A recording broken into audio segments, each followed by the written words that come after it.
So, it's been a whole decade. Who's ready to die tonight? Not me. I'm feeling pretty fine, honestly. I think I'm fine. Well, at least Luna's ready to die. So, Yeah. it's been a couple weeks since our last session because we had the holidays and everybody was busy getting down with family and the whole New Year thing. New Year, how me? And the new decade has begun. It is 2020. I hope everybody rolls lots of 20s. I think I should start off I need by. my dice. I think I should I would start like- off by saying that as we play role-playing games, which are decision-based situation simulators, sometimes good things happen, sometimes bad things happen without warning, and sometimes the choices we make lead to good things, and sometimes the choices we make lead to bad things. Or weird things. Or weird things. But, That's not sometimes, that's always. you know, I just want everyone to remember that this is a story that we're building, and there are no wrong answers. There are choices that can get you killed, but that doesn't mean it was the wrong choice. Sometimes there's funny answers. So, whatever happens, just remember it's a game. It's fun. We're telling a story, and when we make mistakes, let's try to laugh. I'm hoping my new dice Someone- bag gives me luck. I think Someone it are will. going to die, else we would not be saying all of this. So, last time we were together playing this game, the party had finished discussing things, or they finished up their discussion with Nalia, the Archmage Bromdor, who was here in Tuca because she no longer felt safe. They introduced Naravar and Cal to her, and explained that he had brought with him magic knowledge from another dimension, and that she had hoped to learn from him. They also gave Nalia the armor of Bahamut, so that she could study it and try to produce an artifact of her own, similar to it, using this god's artifact as a base.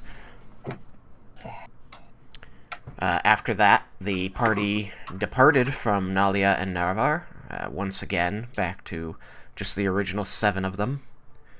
They had some trouble with the guards and the tiger, but after that they went in search of the Sand Dollar Gang, because this group of ne'er-do-wells and ruffians supposedly has in their captivity a friend of Vendar, and he wishes to rescue her. They used his and Leah's ability to translate the thieves' cant and thieves' markings on buildings to find the hideout, and then Vendar snuck in to do some scouting. After about somewhere between 10 and 20 minutes of him scouting, Jebel decided to go in after him to see what was up. Unfortunately, Jebel was found out and captured, and Vendar departed the building to get the others. He found that Leah and Yukikaze had been led off by a guard away, and it was just him, Cyrus, and Raiken left to try and save his Tabaxi friend and Jebel now. Cyrus pleaded that they should just leave it in the hands of the guards, and as they argued the point, a group of guards did discover them, yelling at each other in the alleyway. As they were being escorted out, they told the guards, wait, there's a hideout here of this gang. They showed it to the guards, and the guards said, we've been looking for this gang for years. Finally we can take them down. And they deputized this small portion of the party to help them do just that. They entered the building, and the guards immediately turned them over to the group. Cyrus realizing only too late that the guards might be on the payroll of the gang. And so we rejoin or we shall rejoin momentarily, Vendar, Cyrus, and Raiken, as they yell at and call each other names in the midst of these guards and the gang, the Sand Dollar Gang. I mean, I don't think Vendar and Raiken are calling each other names. They're pretty much ganging up on Cyrus. Fucking idiot.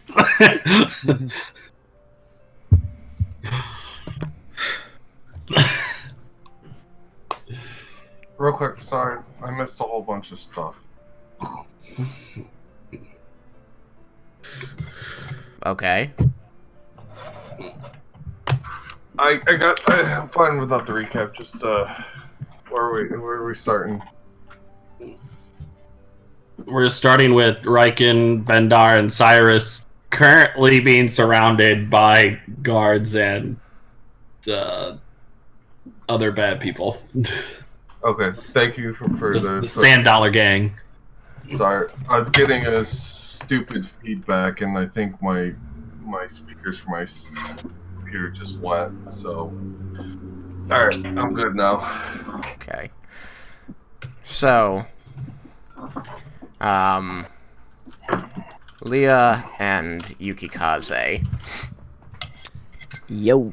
you were discovered in the alleyway when you failed your hide checks, and this guard, this Goliath, came in and escorted you out. You put on an act of being lost, and Yukikaze told the guard that you were staying at the Light of Arathis, an inn far to the east in the city. And he began... Nicely done, Yukikaze. Are you saying that in character? Or are you looking at me with that kind of look? No. Yeah, looking at you with that kind of look. Okay. He begins leading you... I'm gonna shrug at you and be like, you know, like, I tried, kind of shrug. So you're conversing non-verbally with your shoulders. Yep. And he's leading you through the darkened streets of the city. You find yourself traveling east, and then north, and then east again, and then south, and then west, and then north again. You get very turned around. I want you each to make survival checks.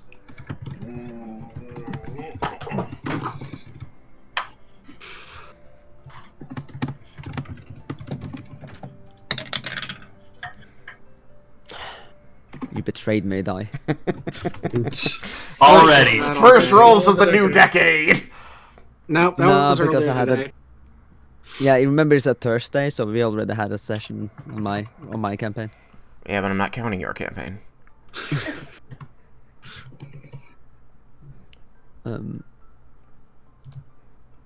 Let's see.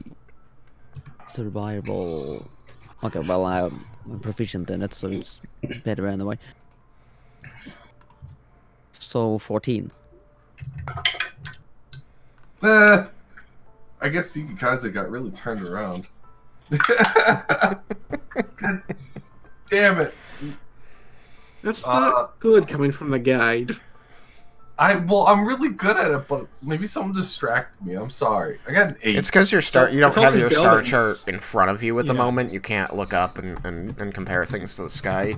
There's all these buildings around obstructing the view. I'm used to you got the beautiful used to the desert. sandscapes. Also, it's really late, and you're tired. So yeah, I got an 8. Okay. Do remember that it's like 2 in the morning at this point. You guys That's have about just... right. Hmm? No, sorry, it's almost 2 in the morning for me in real life, so I just said that's about right. You know, you guys traveled across the desert, making as much haste as you could using the magic lizards that Nerevar summoned for you, and you basically got into the city and talked to Nalia immediately, and then Vendar insisted on doing this. So he's leading you up and down these different side streets and around these buildings. Every now and then you get the feeling that you're taking a weird roundabout route, but you're not very familiar with the city, so it's really hard to make that judgment. You know, Yuki, you're just completely lost and whatever, and already feeling the disappointment of being led away from the party in general. Do I have a concept of feeling like it took more time than us originally getting down there? Not really, because you never, like, you were in the wagon before, and you cut straight across the city and then cut north. Okay, that was just a quick question. Continue. Yeah. You don't have a frame of reference. Gotcha. So you're being led up and down these streets and back and forth. Every now and then you get an inkling that, like, you've seen a building or a doorway that looks familiar, like you've been here before. Liam more than Yuki. Where are you leading us? Every time you ask this question, he simply answers curtly, "I'm taking you back to the light of Arathis." Are you? I think I've seen that building before. Are we walking? Are you sure you know the way? It's a very large city. Trust me, I walk these streets every night. After about half an hour of walking, however, you see a sign that looks incredibly familiar. Okay, yeah, I know I've seen that sign before. I think we're walking in a circle. And he does lead you up to this side door here. And he's going to move to open it. Okay. Hold on. Where are we now? Excuse me. This is not the inn, right? It looks like the warehouse you were outside of before, and even has the sign with the names on it. Okay, But I wouldn't do anything just yet. Don't declare your action, because I know what you're going to say, and I'm going to tell you that there's one more thing that hasn't been said. Okay. He has picked up another guard. Oh. That's very that's important. That's why I information. was saying don't declare yet. I forgot to grab the token for him. Where the fuck did I put the token? Yeah, should be right in here. Where would it be? It's under C for cellular phone. Oh, shut up. F G H G H. Here we go. Boom. A female guard does eventually join him as you're looking around and feeling like things are familiar and keep questioning. Eventually, a guard, a female Goliath, approaches and he nods to her and says, "A couple of strays taking them back to their inn." And she offers to help. And then you come to the doors. Okay.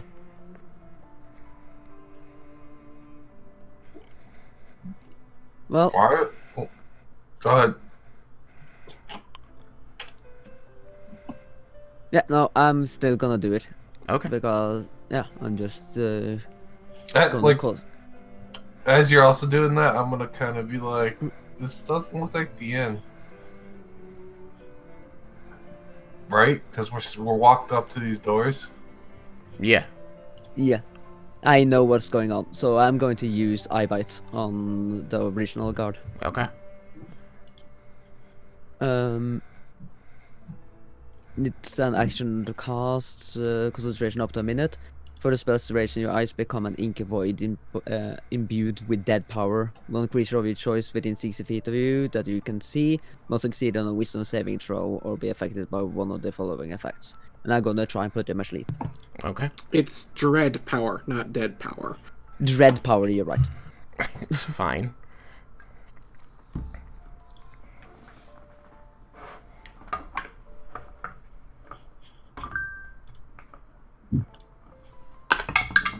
What kind of saving throw? Wisdom. Wisdom, yeah. Wisdom. Okay. They got an 8. Yeah, that is a fail. Okay. So, 29 or 31? The male or the female? Yeah, the male. Okay. I need a marker. State! I don't like that one. And then it says on On each of my turn, I can until the spell ends, I can use an action to target a new creature, as long as I keep the concentration. Okay. As he fails his save and you perform your spell, he fails his save and begins to fall sideways onto the ground. The female Goliath is going to see this and shout, "Lance, no!" And then immediately, like an action performed by rote, you see her hand go to her belt pouch, and she pulls out a sheet of paper and rattles off a phrase in Draconic. Well, that's unexpected. Cheater. Yeah, Yuki, do you have any reactions? Do I have any reactions? Yeah, she just started reading a paper in Draconic. You know Draconic. I'm tired from riding all day and getting everyone here and then dragged all over the city, and I don't even know where the hell I am right now. This doesn't look like the inn. I'm just like, what the fuck just happened? Why is she pulling paper out? And so I'm going to be a little dumbstruck for a second. Mm-hmm. Okay. Still no in it. I mean, you've made an action without an initiative roll, so they're responding. And they're trained guards. And he is not prepared. Yeah. Let's see here. Well, it says it does exist. Okay. Well, there went my plan. So, how much HP have you got, Leah? That's not a good question. 78. 78, okay. You are stunned. Okay, there's no reaction, no Nope. save, just... No, if you have less than a certain amount of HP, you are stunned. You are incapacitated, you cannot move, you can speak only falteringly, you automatically fail strength and dexterity saving throws, and attack rolls against you have advantage. Okay. You basically completely lose control of your body. What happens to concentration spells when this happens? Well, you can't maintain them, so they would end. Why not? They're not unconscious. Because you can't spend actions. Well, she doesn't have to spend an action to maintain it. It only allows them to spend an action. It's like me with Sunbeam. I can spend an action to use the attack again, but I don't have to keep concentrating on it, unlike Witch Bolt, which requires You cannot concentrate on a spell if you are incapacitated.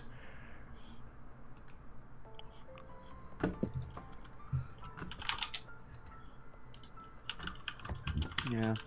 An incapacitated creature cannot take actions or reactions.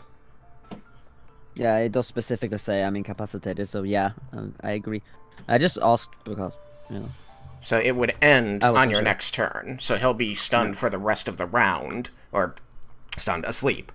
The action you take with iBite is choosing a different target. Okay. Yeah. Why did that not produce what I wanted? Oh, is it one word? iBite is not one word, is it? It is. It is. I bite, one word, level 6, Weird. chronic Okay. spell.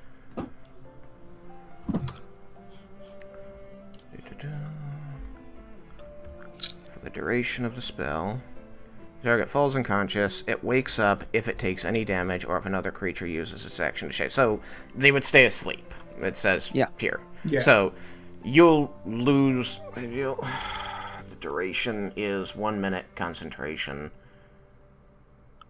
Yeah, the target will not wake up. On each of The your target- turns until the spell ends, you can use your action to target another creature, but you can't target a creature again if it succeeded on a saving throw against the casting of iBite. Yeah, so if I lose concentration, all it does is that I cannot target a new one. The sleeped one is still asleep until it's woken. Yeah. It's not a concentration to keep him asleep, it's just a concentration to be able to target new ones. to Yeah, keep my like, eye. If you want to gaze cast thing. it again, you're Right. casting the spell from the Yes, beginning again. I've got it. He would stay asleep until someone wakes him up. Yeah. That's fine. I'm more concerned about what happens to eyebite. It says eyebite lasts for a minute. And this... But it does say it's lasts- concentration, so. Duration is Until you instantaneous. save. Yeah. The stun target must make a con saving throw at the end of each turn. Alright. So, you are stunned, you are incapacitated, you cannot take actions. So basically, the next time you would get to act, which will basically just be acting in order here, you would get to do nothing except make the saving throw, and it is a Constitution saving throw. Okay, and if I do make the save, I still keep concentration. Because- Yeah, it seems that way. Okay. I guess. Usually, concentration means you have to take an action to sustain it, but it doesn't say that. So, it's weird. It's one of those things that acts like the kind of spell that you activate it once and then it's going for a while, but it has the concentration mark. I don't... It's another one of those weird corner cases. Usually a concentration spell, you have to use an action or a bonus action or something each round in order to keep it going. Not like invisibility is a concentration spell, Okay. and that doesn't require like there are like Witch Bolt is a concentration spell that does require the action to be spent to keep Yeah. concentration. Witch Bolt's But actually the most- outlier. Most spells that are concentration just are as long as you can maintain concentration, it has an ongoing effect. A lot of them don't give you another action that you can spend to do something with them. Okay, well, so that just seems to go back to my original point that once you're stunned, you can't maintain concentration because you've literally been mentally affected. That's what stun is. Your brain is not working. So why would you be able to concentrate on a spell? Are you ruling that incapacitated means that you can't concentrate on spells? It seems like that should be the case. Is there a reason I should not do that? No, it's just you're the DM. If you want that to be the way, then Yeah. You choose how it is, definitely. Well, I'm I'm not just- saying against it I mean at it all. makes sense. I don't Makes have a sense problem that- with it in this case, but I am concerned because incapacitated is treated as a much lesser condition and can be caused by a lot of things.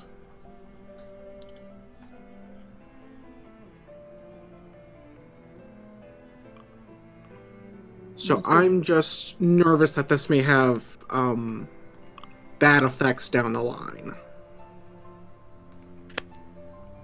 Okay, let's have a look. So I will say that you can. There are certain effects that you can say like just it didn't do damage, but is jarring enough that requires a concentration check. Okay. Like if you're swimming and a wave hits you and you go under, it's jarring enough that like you might not take damage because it was just a wave knocking you down, but you still need to make a concentration check to see if you can hold it through that like initial shock. I think that's reasonable to say. So, how about in cases of incapacitation and concentration spells, checks each round? Sounds fair to me. Yeah, it says here on concentration on page 2 or 3, Ah. being incapacitated or killed. You lose concentration on the spell if you're incapacitated. Okay. All right, we don't need this then. Thank you. I feel like that should also be duplicated in the incapacitated. Yeah, it's section. really silly that it's not, but okay. I didn't I've think to said that check about concentration. Thank you for doing that, Guaco. Yeah, no, you're welcome. All right, so, When in doubt, look up the books. well, I mean, I'm looking at the other things, and it Yeah, I wasn't... was looking at incapacitated. Right, exactly. That's where we were all looking. It's not duplicated there. I went straight to concentration. That's Yeah, why, like, well, thank you. Spellcasting in combat is so confusing because it's under spellcasting and not under actions in combat. That's also very true. Yeah, The longer I play 5th edition, the more upset I am at how this book is organized. All right. Yeah, this is I neither usually here just nor go there. straight to the index and then find it. But yeah, I lose concentration because Yeah. I'm incapacitated. All right. So eyebite doesn't work let again for the me second target. Where'd you go? That's not what I want. This is what I want. Okay. Since I guess this is now a thing, we'll just quickly throw the... Where am I looking for? Players. Logo. There it is. Like, where'd initiative go? And we'll just say that it was Leah, and then it was Lance, and then it was... no, he's last. Sorry.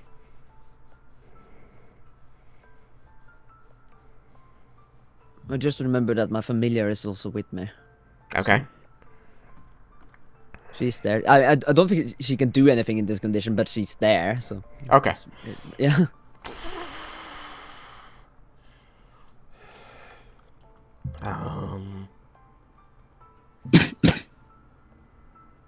Damn. Would she realize I got stunned? I mean, a scroll was read. You stopped moving, and Okay, your eyes changed back to normal. In that So- case, she would relay that information to Yukikaze in haste, being like, "Stop her." Mm-hmm. I am having trouble coming up with a name for the female guard. Names that are weapons. I already did Lance! I know. That's why I'm like, okay, female names that are weapons.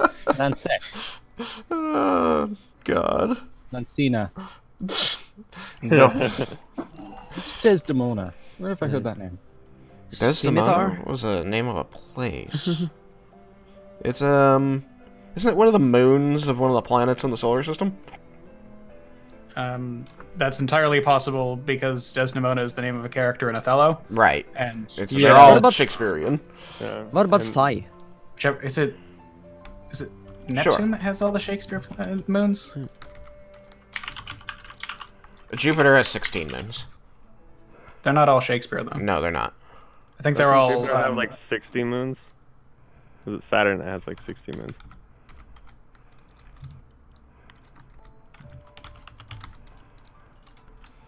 I don't know crazy number means. It's probably Uranus, if there is one. That's a very Yeah, sad pronunciation. Desdemona is one of the moons of Uranus. Ah, look, we all learned something now. Okay, so, Leah, I bit Lance. Sure. So I've, stunned Leah. So Yukikaze, you're going to hear her, rattle off, words in Draconic, that indicate, stopping. And then, the pixie, the tiny fairy that is with the sprite, that is with Leah, is going to cry out and say, "No, Leah!"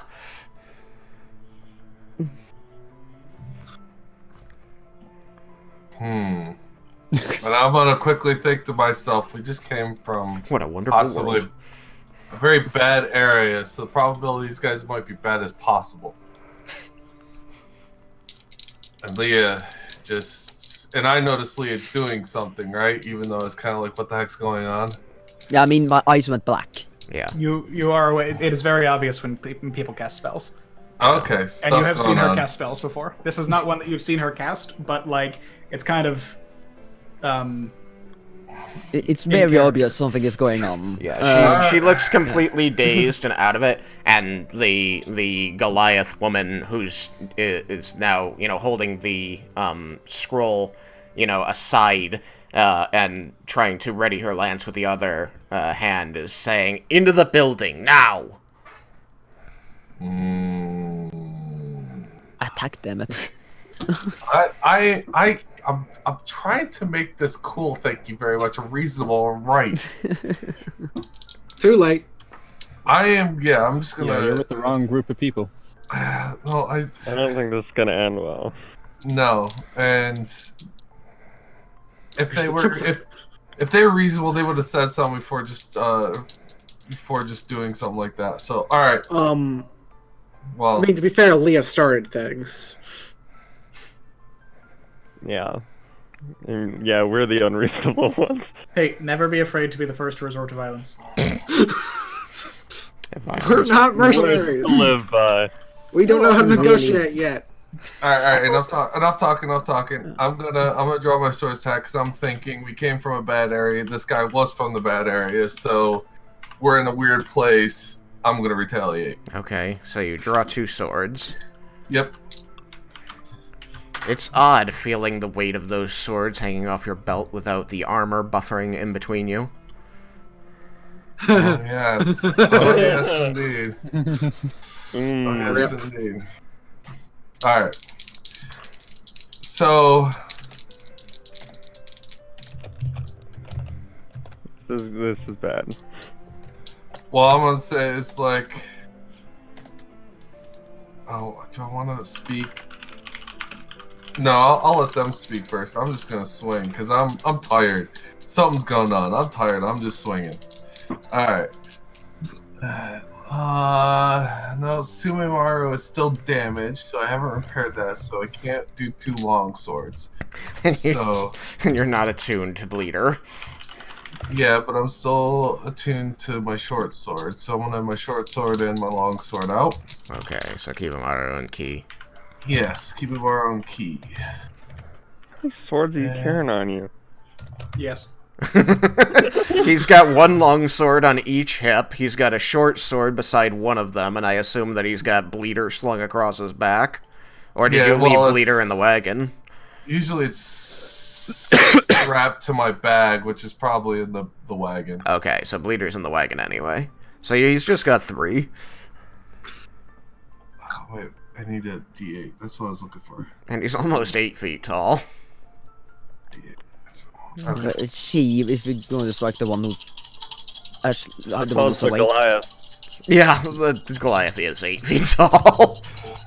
Yeah, so they match up. You fight someone your own size. ooh. That didn't Okay. sound good. Well, no. So I'm just gonna swing at the guy in front of me to begin with. Mm-hmm. The one that's no, asleep? The one that's asleep? Oh, is he asleep? He fell to the ground and isn't moving. Okay. No, I'm gonna attack the one that's up then. Okay. So Yes, thank you. first hit is a nat 20, Okay. Oh, and so I roll damage twice for that, right? You roll 2 damage dice, and then you add your normal modifiers. Okay, so 6 and 6, so 12. So 20 damage for the first hit. Second hit will be 20 damage, you said? 21 to hit the second for that second hit. 21? That will hit. To hit. And that'll be 11 damage, magical piercing. Okay. Ba-ba-ba. Do I need...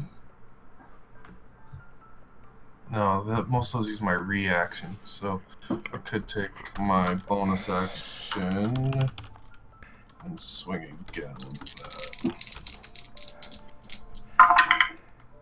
Oh, that's a mess. That's only 11. Okay.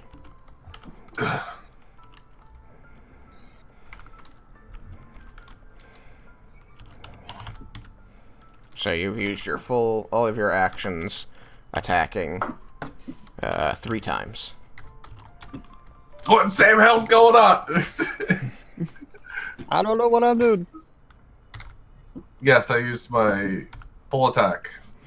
Okay. And you said you missed with the 3rd attack. Yep. Okay. It's only 11. All right. Lorelei is going to try to interact with Leah, but she does not respond. And then it is Lance's turn. He is asleep. He stays asleep. And then it becomes Leah. Leah, you are incapacitated, so you get no actions. You may make a Constitution saving throw. okay. Constitution save. Not my strong suit. That's a 12. A 12. That is too low. You are still stunned. No. This is gonna be hard to come out of. It is, because she used a very high-level spell scroll. They have very high saves. I'm surprised she can cast that spell. Can I ask you, is it higher than 21? No. Okay, then it is possible. It's definitely possible. It's just way better than if they had tried, like, if they were a spellcaster and tried to cast the spell themselves.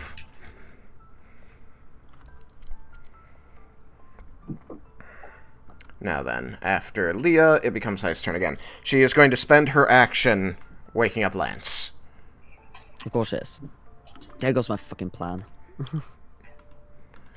Come on. What? Is I bite again? Like you can't? No.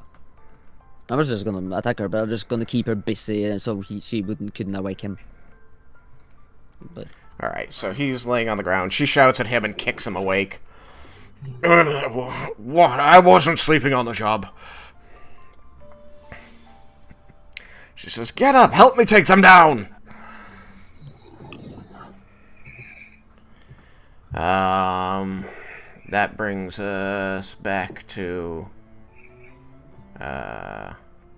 Oh, and then for the rest of her action, she's just going to call out and say, guards! I need guards! And then it becomes Yuki's turn.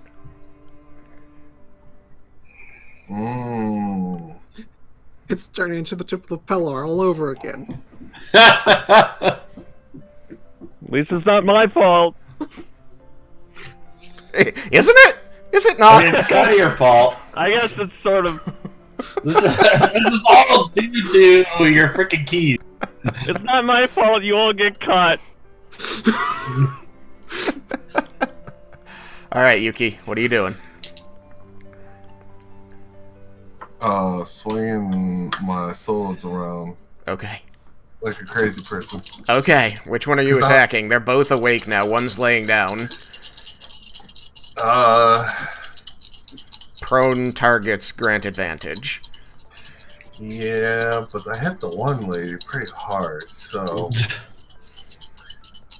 I think I'm just gonna be attacking her still, because she's the one that did something to Leah, so, you know, I'm like, Okay. you did stuff to Leah. Fuck her. Alright, so first hit is a 20 with my added stuff, not nat. Okay, that'll hit. That'll be 12 damage. Okay. And second hit She's bloodied. be, if I can math, 24. That hits. And that'll be 10 damage. Oh, first one was non-magical slashing, second's magical piercing. Okay. She's bloodied. Oh, wait, let me get my last attack.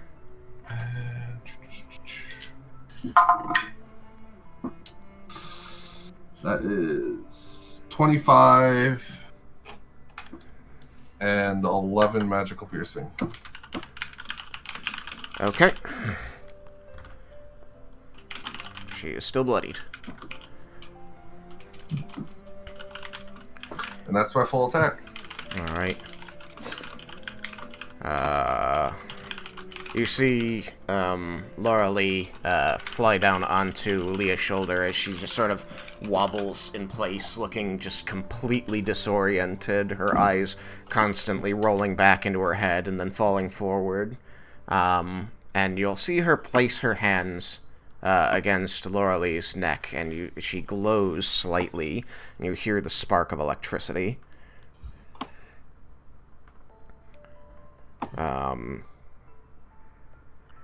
As she appears to be trying to wake Leah up. Lance is going to get to his feet, and you'll hear him mutter, "Why can't they ever just go?" And you'll see him reach into a pouch and pull out a spell scroll. And he's going to say the same draconic words you heard Sight say. Rip. How much HP have you got, Malachi?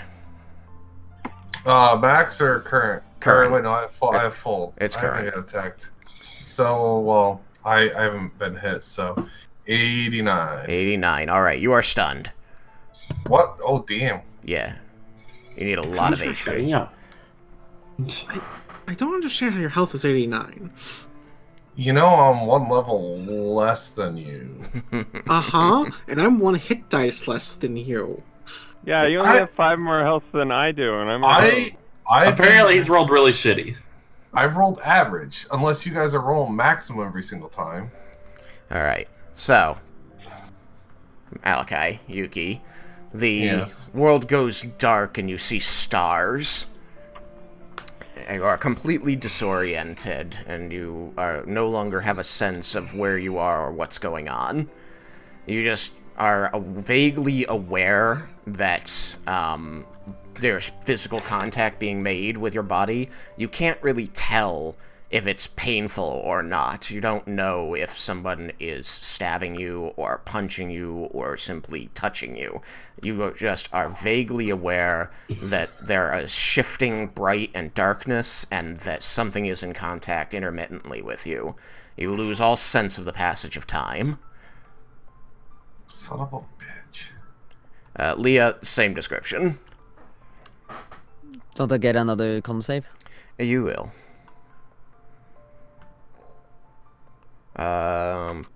In fact, make it now.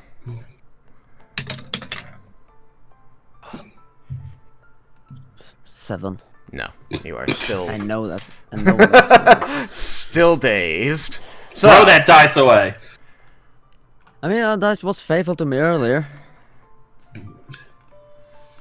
Hi, guys!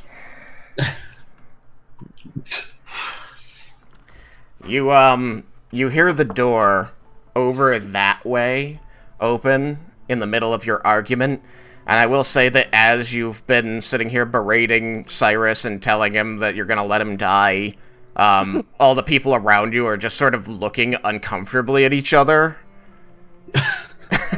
The Goliath honestly looks like he keeps wanting to say something, and then more shouting occurs, and he just sort of puts his hand to the back of his head and seems to be just totally lost as to what's going on now. he had come out, like, you could tell that he had something to say. He had a really smug expression on his face, and as soon as he said, it was just Vendar, God, I hate you, at Cyrus. He never got to give his speech. He looks like he's got, like, something on the tip of his tongue, and there's just all this bickering going on. And everyone in here looks really like they were, like, they all kind of had this smug, like, victorious expression. Now they're all just really confused. The guards all still have hands on their swords and lances, halberds that they carry with them. And then you hear this door open in the middle of your arguing, in the middle of your berating of Cyrus. And as the clanking and shuffling comes closer into the low torchlight, you see the forms of Yukikaze and Leah being shoved by guards. They look completely out of it. What the hell did you do to them? One of the guards looks very bloody, too. Yeah, one of them looks really beat up. Like, really beat up. There's just dense dings and slashes in her armor, and anywhere that's exposed, you can see that there is blood actively running down her arms and legs. And the other looks sleepy. And the other one looks sleepy and pissed off. You got that morning hair. You two can make another Constitution saving throw, or Yuki can make his first. Alright.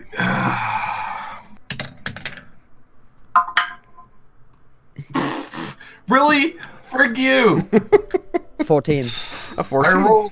I rolled a 1, so I got a 7. Okay. Slowly, Leah, the world around you begins to resolve again, and you can feel your thoughts becoming less muddied, less muddled. You notice you're no longer out on this. The first thing you notice is that it's much darker where you are, and the light is much closer at hand. You can feel the warmth of a torch nearby, and then you realize slowly that you are no longer outside beneath the stars. You are inside a building. And more than that, you begin to, as the haze clears from your mind, you notice that you are surrounded by people. I look confused around. Like I just walk out of a way too realistic dream. Yeah. And just as you kind of begin to come out of it and look around and take things in, you feel a heavy hand on your shoulder just press you down, force you onto your knees. You can make opposed strength. That's not gonna do anything.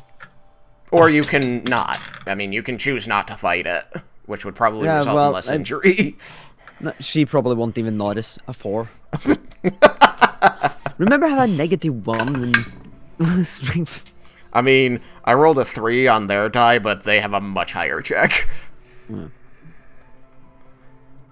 So, yes. She forces you down onto the ground.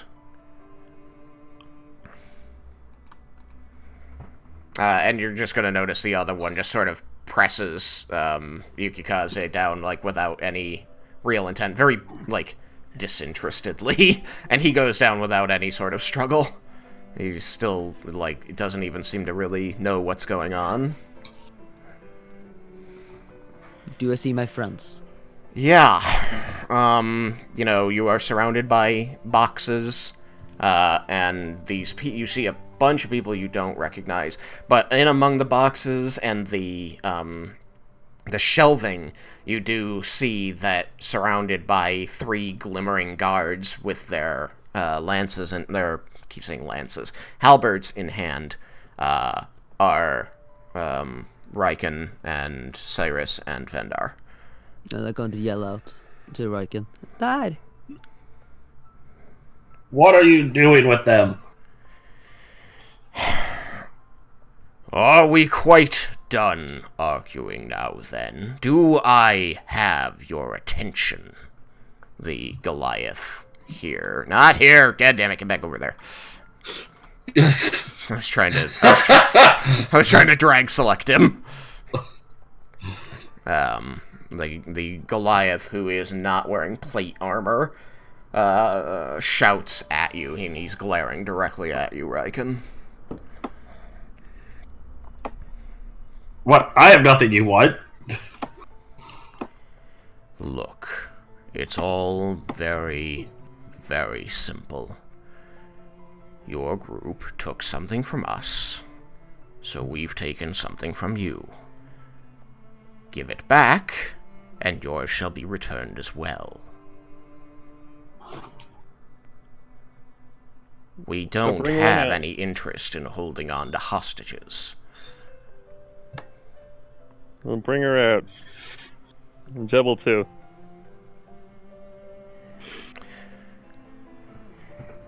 The halfling in the corner flips a coin and catches it and slaps it on the back of his hand and just says, "Heads. Looks like we were right. He did know Vendar."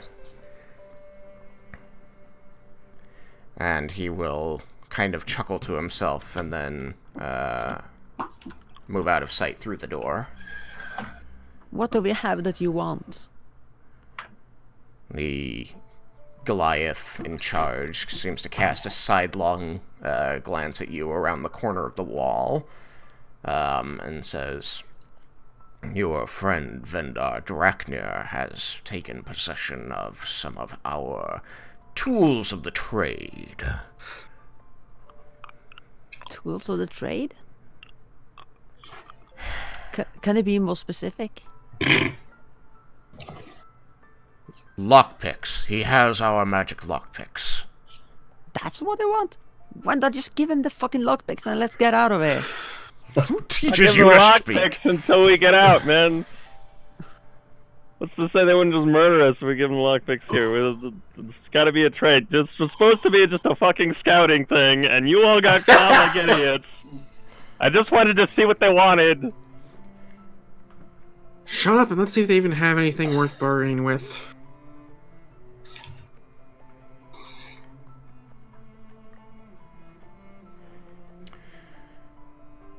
The halfling comes back, dragging an unconscious Jebel behind him.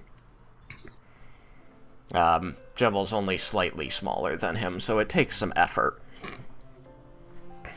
And as he pulls Jebel out through the door and lays him down, he says, "As you can see, completely intact, and we can wake him up for you.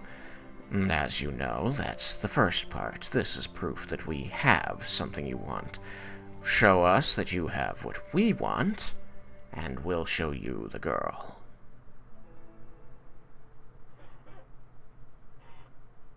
Like, show you that I have what you want. What's to stop you just from killing us? The Goliath sighs and said, "There's not a lot of money to be made in murder here, and only a lot of trouble to be brought down. And you might have noticed, but you're rather well known." Yeah. "It wouldn't be long that we could keep it secret that we had killed you."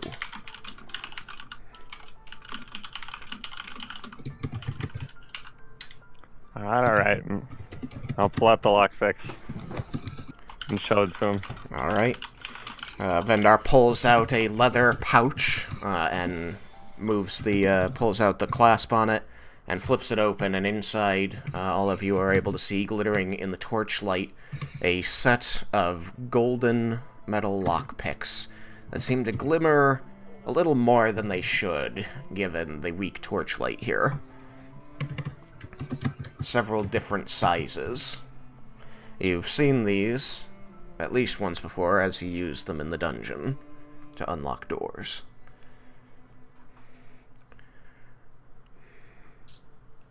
"Now see," says the Goliath, "wasn't that easy. Alright, go get the other one, Hobbs. I think they're finally in a bargaining mood." Hobbs shrugs and then moves back through the door again. I am currently checking to see if I already have any tokens for a tabaxi. Of course I don't. Wait. Oh no, that's a bad idea. I was gonna search another folder, and then I remembered that's the kind of move that usually crashes the program. Don't do it.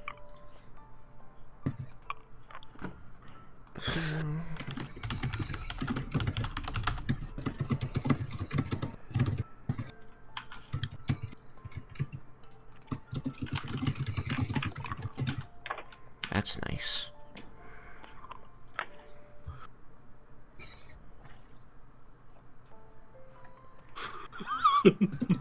But just to avoid any issues, I'll use the one from the book. I'll have to make an image later. So, apologies for the stock tabaxi image. It won't be doing justice to the character.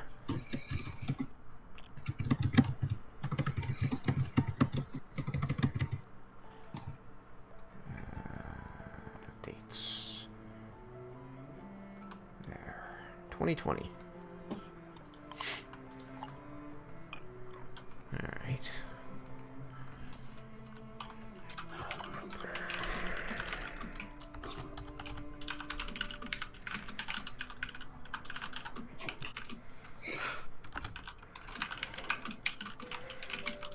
Dang it.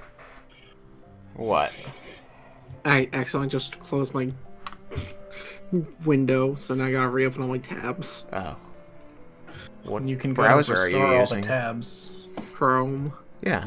So when you open the new one, Yeah. just right-click on the top and hit open close tabs. Reopen closed session or something like that. Doesn't work to right-click the tab anymore. You have to right-click the empty space next to it. Yeah. Well, that would have been good to know if I hadn't just opened a tab, so, yeah. Well, now I know for the future. Yeah. Yeah, that's very recent. I used to right-click the tab, but suddenly that doesn't work anymore.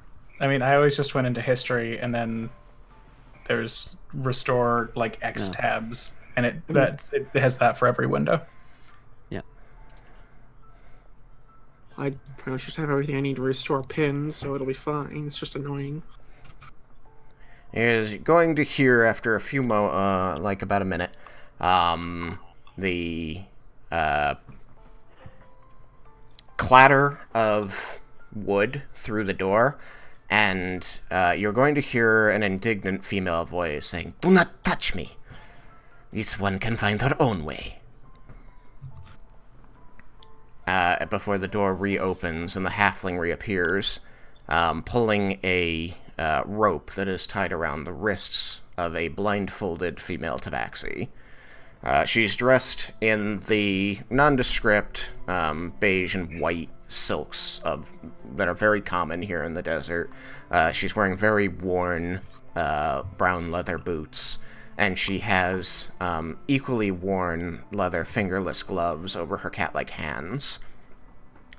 You can see that there is a very enshrouding hood affixed to the top of her clothing that is drawn back, and a tight bandage is wound around her eyes beneath her cat-like ears, preventing her from seeing. And she looks around, and you can see her nostrils going as she seems to be sniffing what's going on. And she says, "If this one is to die, she would like to see her death coming. She is not afraid to face it." Hopefully there won't be any dying. Wait. That voice is familiar. Who's there? I know your smell. Yeah, it's good to see you again, Lynn. It's the Ewok known as Vendar. Vendar. Vendar. Yeah, I just got back into town. Heard you were in this pickle. What are you doing here? I came to rescue you. It's going middling. It's going middle. It sounds like there is an entire crew here. What type of heroics did you have planned for this one? It was supposed to be the quiet type, but it didn't go that way, so now it's the diplomatic type or the fighting type. Shale, if you plan to kill us, do it quickly. This one does not like having her time wasted. You've already spent nearly a week in your cage. I told you, I do not have your lockpicks. And Shale just sort of chuckles and says, "We know. Your friend here brought them back in exchange for you, like the gentleman he is." The halfling will reach over and untie the cord around Lynn's wrists, and she will, as soon as it's undone, pull them back toward her shoulder and massage them for a moment before reaching up and untying the blindfold around her eyes. She blinks in the low light for a moment and says, "Huh, this one did not expect to see you again. It was foolish of you to come back. Sweet, but foolish." The halfling will scoff a bit and then simply hold out a small-fingered hand towards you. Tristan? Yeah? This is not going to sound relevant, but it is. How do you pronounce the name of the ancient red dragon? I need to look at what it is. Okay, it's pinned in our DMs. Okay, cool. Good to know. It's the very top pin. Ancient red. Karasoth? Carousel. Alright. And I'm gonna try something here when they put out their hand for the lockpicks. Okay, he does so.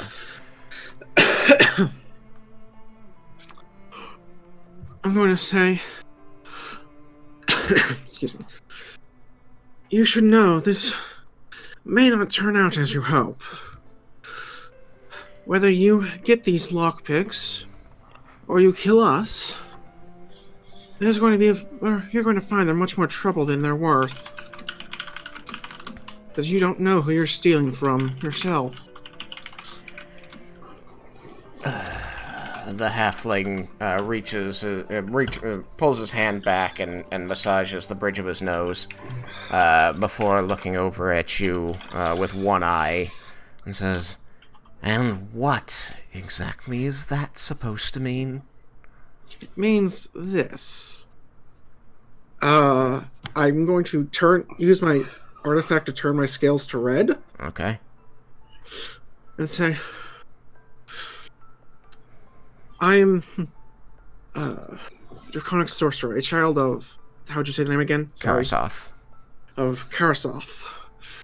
If you take this, even if I don't decide to come back and reclaim them later, you will run into, and if you kill us, you'll run into problems with my father.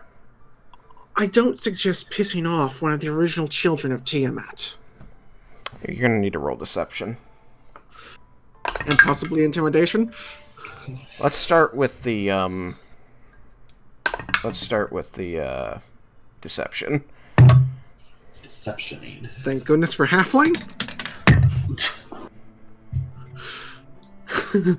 Oh boy, that was close.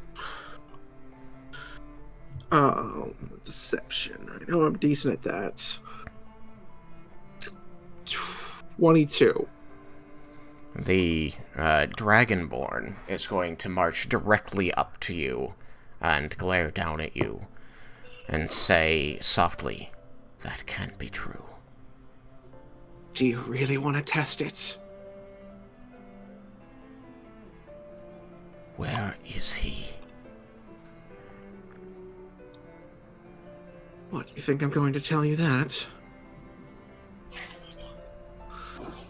I'm no moron.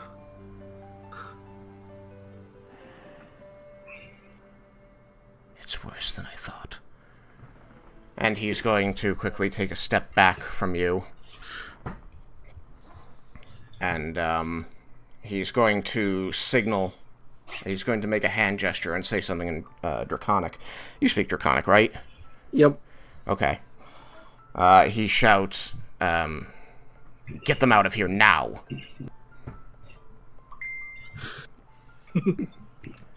And, immediately the guards are going to begin, moving all simultaneously and very quickly.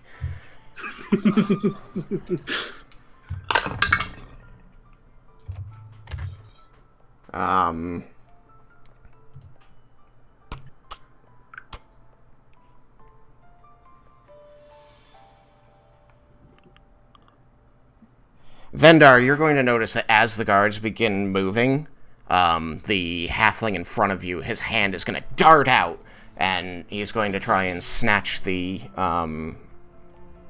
lockpicks from you. Now, it was part of your trade to give them to him, so you have the option of simply letting it happen, but you don't have to. What are you going to do? Oh, I gotta...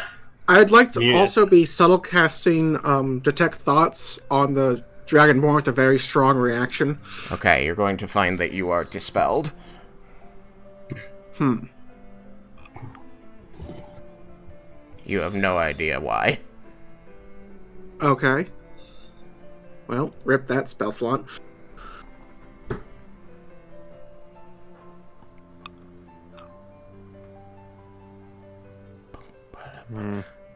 So, if you are going to let them be taken, he will take them. Otherwise, you will need to make an opposed check.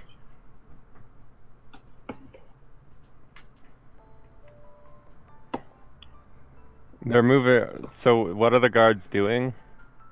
They are bringing up their weapons and moving, but because this is an instantaneous thing, you're not entirely sure to where or for what they are moving. You just know that there is now movement, and it is all of the guards. This is an instantaneous reaction. Okay. If you want to stop him, I'm going to have you do an acrobatics check.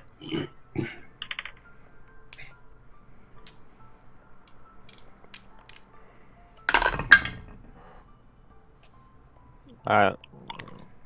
It's 15. Okay, he got a 28. Oh, shit.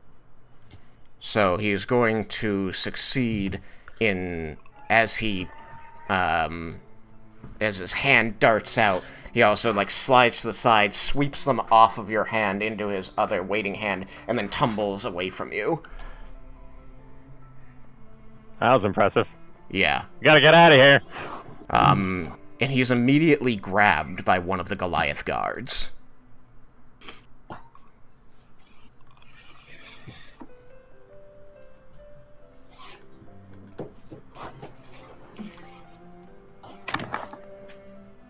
In fact, you at this point notice that all of the Goliath guards are moving not toward you, but toward the members of the gang. Huh.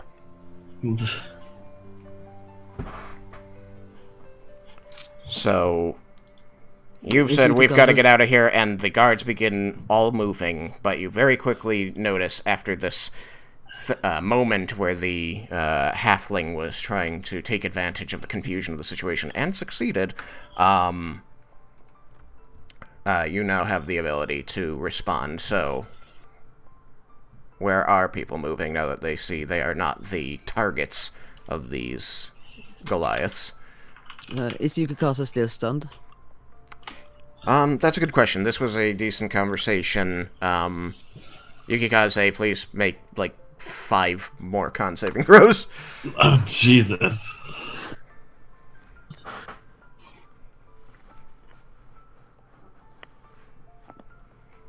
Oh no, Malachi's stunned. Mal? Muted. Ah, damn it. I don't know if he's. No, Just- I was there you just go. muted because I was typing while I was. Okay. So, con saving throws. Well, my first one might have done it. It was a 19. Okay, yes. So, toward the beginning of this conversation, around the time that Jebel was brought out, you would find that you regained your sense of the situation. Okay. So all of this suddenly happened around you. Jebel appeared. A Tabaxi, whom you've never seen before, appeared and seemed to know Vendar. They had a conversation. She told him he was sweet but foolish. And then Cyrus claimed to be the son of a dragon, a name you haven't heard before. Actually, roll history with advantage. I have a history thing too, so Depending on how this goes, I'm going to be rather happy with my plan.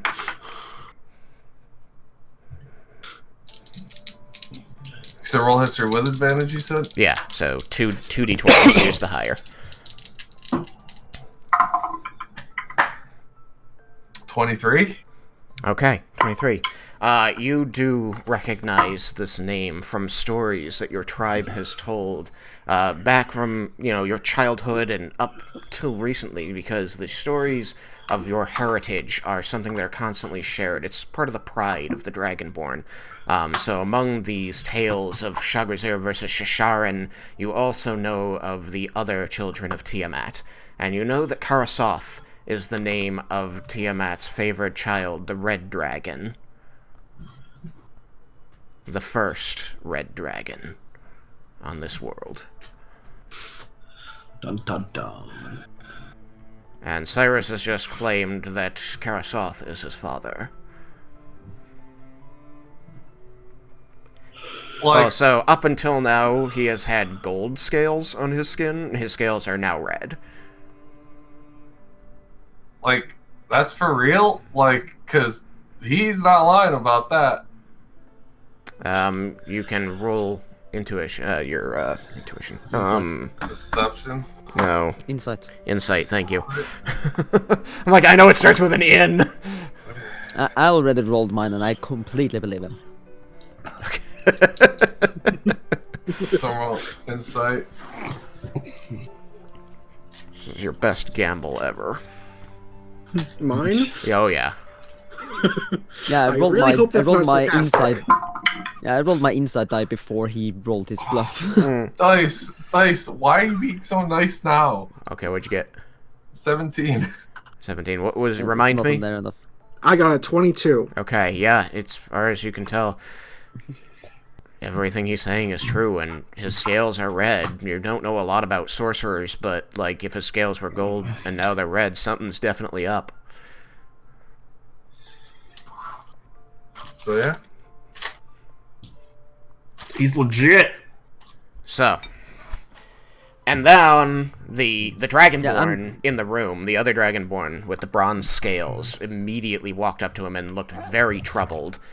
And as soon as he exchanged a couple words with the halfling, he stepped back and shouted in Draconic, "Get them out of here!" To which all of the Goliaths began moving. In fact, moving away from you.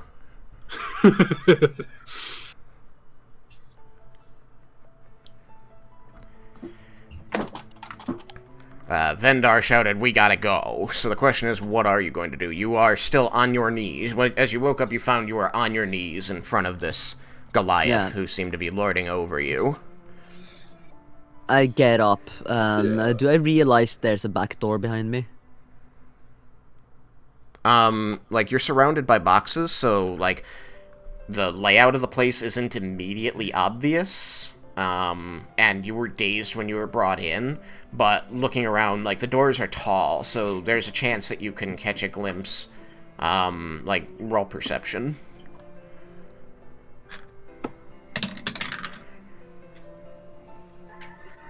Let's see, perception, that is 20. 20. So yeah, you do catch a glimpse of the top arches of these doorways on the western wall. So you are aware of where a potential exit is. Okay. The Goliaths are going to immediately, move to each of the members of the Sandollar gang and grapple them, utilizing their pole arms to great advantage, just pulled across the chest of their captive. And it takes two of them to grab the large Goliath who is leading the group, or seemed to be leading the group. And you hear him shout in common, "Dusty, what the hell is the meaning of this?"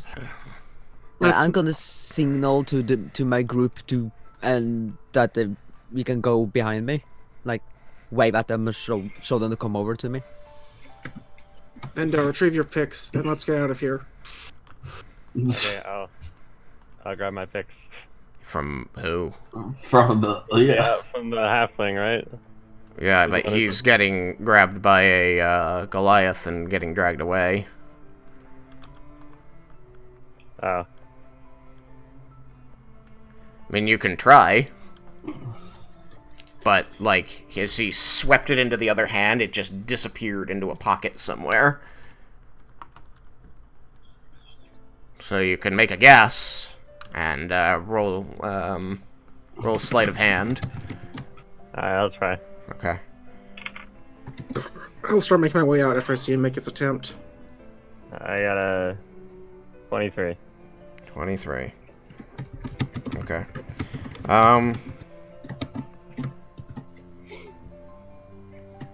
Tell me a number between 1 and 10. 8. Okay. You reach into a pocket at random and just grab whatever's in there as he's hauled away from you. And as the Goliath drags him, that becomes the force of you pulling it out of the pocket. The pocket basically just disappears around your hand, and you find that you are holding a leather pouch with a strap across it. Does it look familiar? It does not. Family. I open it. What's inside? 3 decks of cards in their own individual pouches. Well, I stole his cards. These are some interesting cards.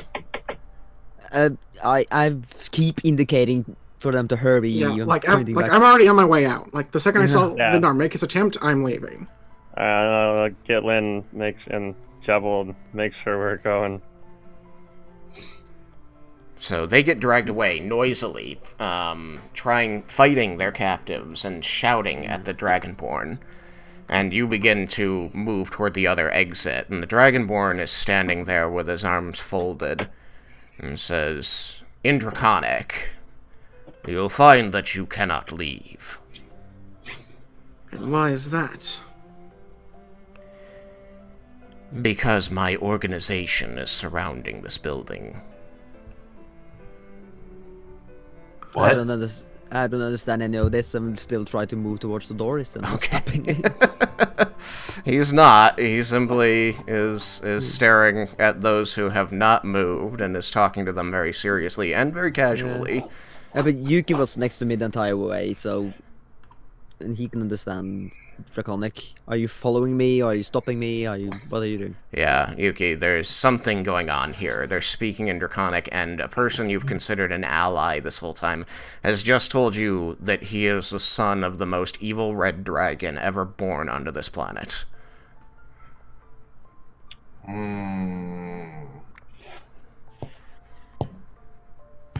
and I have no way of knowing. Okay. And I have to believe him because of my roles. Well, you don't have to believe me. You just can't get a read on whether or not I was telling the truth. Yeah, you can decide not to believe him, but... That would just be a guess.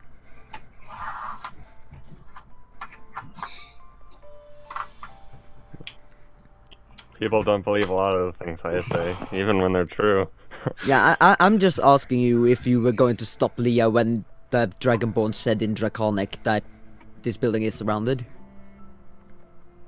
Or if you're just gonna let her run away.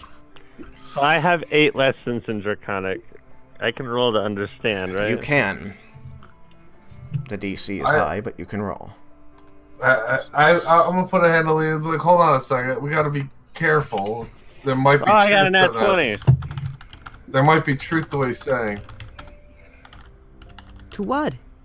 That the place is surrounded. Oh, This place is surrounded? That's what he said in Draconic. I rolled a nat 20. You rolled a nat 20. Okay, yeah, you understand that he said the place is surrounded and that it's useless to try to escape now. I would have rather you. Would have say been that awfully last one. fast. Why didn't I you roll say in. it I want to roll common? insight actually on that. Okay. I'm gonna use inspiration. Okay.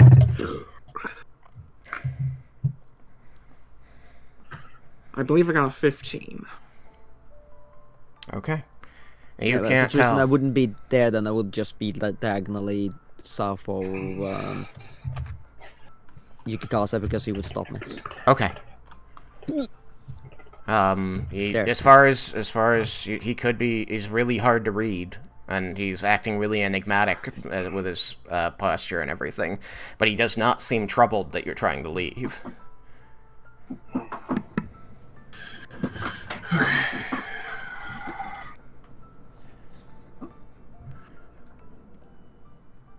You could try explaining yourself. Me? Yes. How is it possible that your father is Karasoth? Karasoth has been dormant for 1,000 years. That's what people have been led to believe. They said the same about Ball until recently. I had heard Bala had awoken, which is why I doubled down my efforts to prevent the waking of other dragons. Unfortunately, your group has taken something very important, and I need it back. And what is that? Don't play coy with me. I know you were hired by someone in this city to take the scale of Shisharan. Wait, The what? what? What? We were hired for no such thing. We didn't hire it. We just passed by to get to Galan. Look, I don't care about the lockpicks. I need to know where the scale is. What have you done with it? Do you still have it? We don't have We it. didn't- We never had it. I don't we know what you're didn't steal talking any of What about. the hell are these scales? It's the first time we've been here. That is not true. It's the second time, but the rest of it is true. First time we've been here. You got taken away and come back. That's first time. Assuming that you have all stopped to speak with him. I have. Okay, he's going to pass by you, Raiken, having eyes only for Cyrus. Like he doesn't even really seem to notice you. And he walks past. How I'm dare gonna he run not over. I'm notice going to me? run over to Raiken. You're going to go over to Raiken? Yeah. Okay. I don't think I know what the scales of Shashar in it. I think it's too low. Okay. What did you roll? Well, what would I be rolling? History. Yeah, I got a 9. Nice. You know what a scale is? It's what a money changer uses to weigh things. That's about I know what a scale is. I know what Shashard maybe is. I don't know what scale of Shashard is. I want to roll as Can't well connect. because of all the history and fairy tale books I've been reading. Okay. If it rings a bell. Yeah. Oh wow. History. Yeah. Yeah. That's 20. A 20. Okay. You have been reading a lot of fairy tales and fantasy books and tales of heroes, and it has been a plot point in some of them that when a great warrior must rise up to face down an evil dragon that is threatening a kingdom or capturing a princess, he usually must take one of its scales and use some form of magic to put it to sleep. I assume the scales belong to this shepherd, whatever it was. He ignores you for a moment and focuses on Cyrus. Says, I need to know if what you said about Karasoth is true.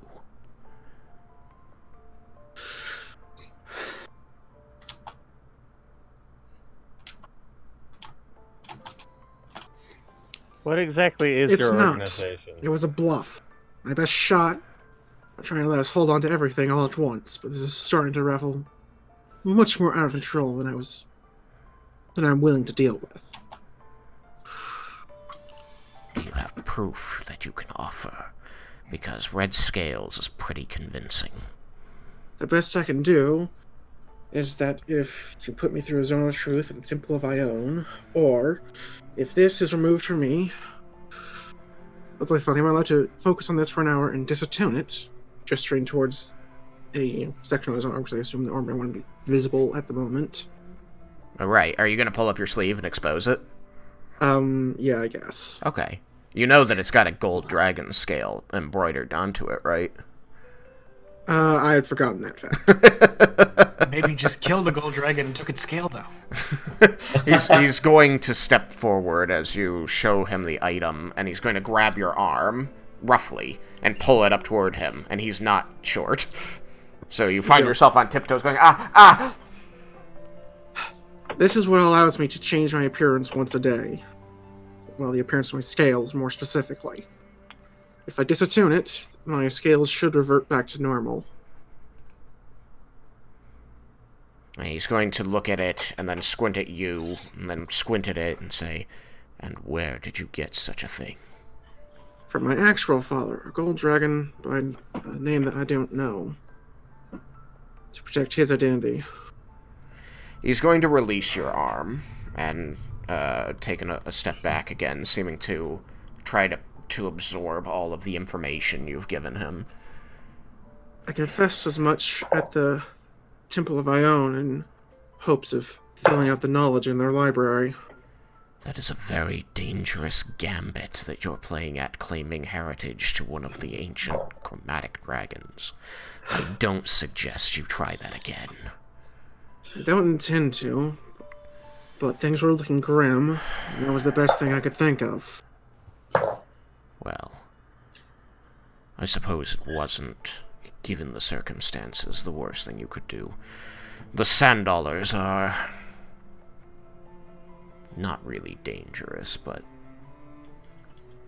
Not Not to be I was trusted. hoping harsh words would result in less problems than more Was it bodies. your guards who brought us in?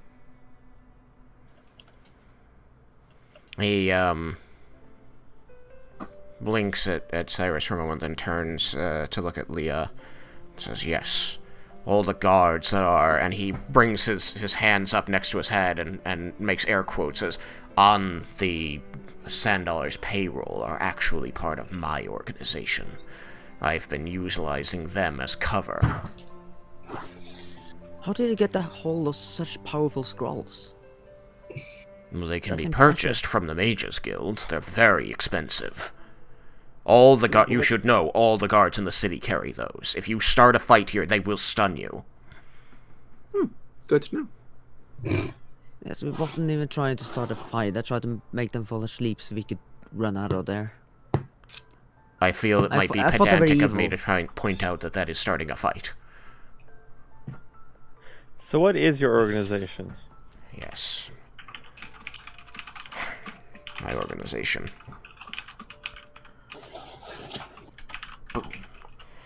I am part of an ancient order of Dragonborn. Our legacy is that the dragons, the children of Tiamat, are still asleep, or were until recently. We call ourselves the Platinum Sentinels. And it is our duty to watch over the artifacts which keep those children of Tiamat dormant. I actually thought it incredibly inventive of myself to have hidden the scale within the keep of common criminals that were already hiding in plain sight.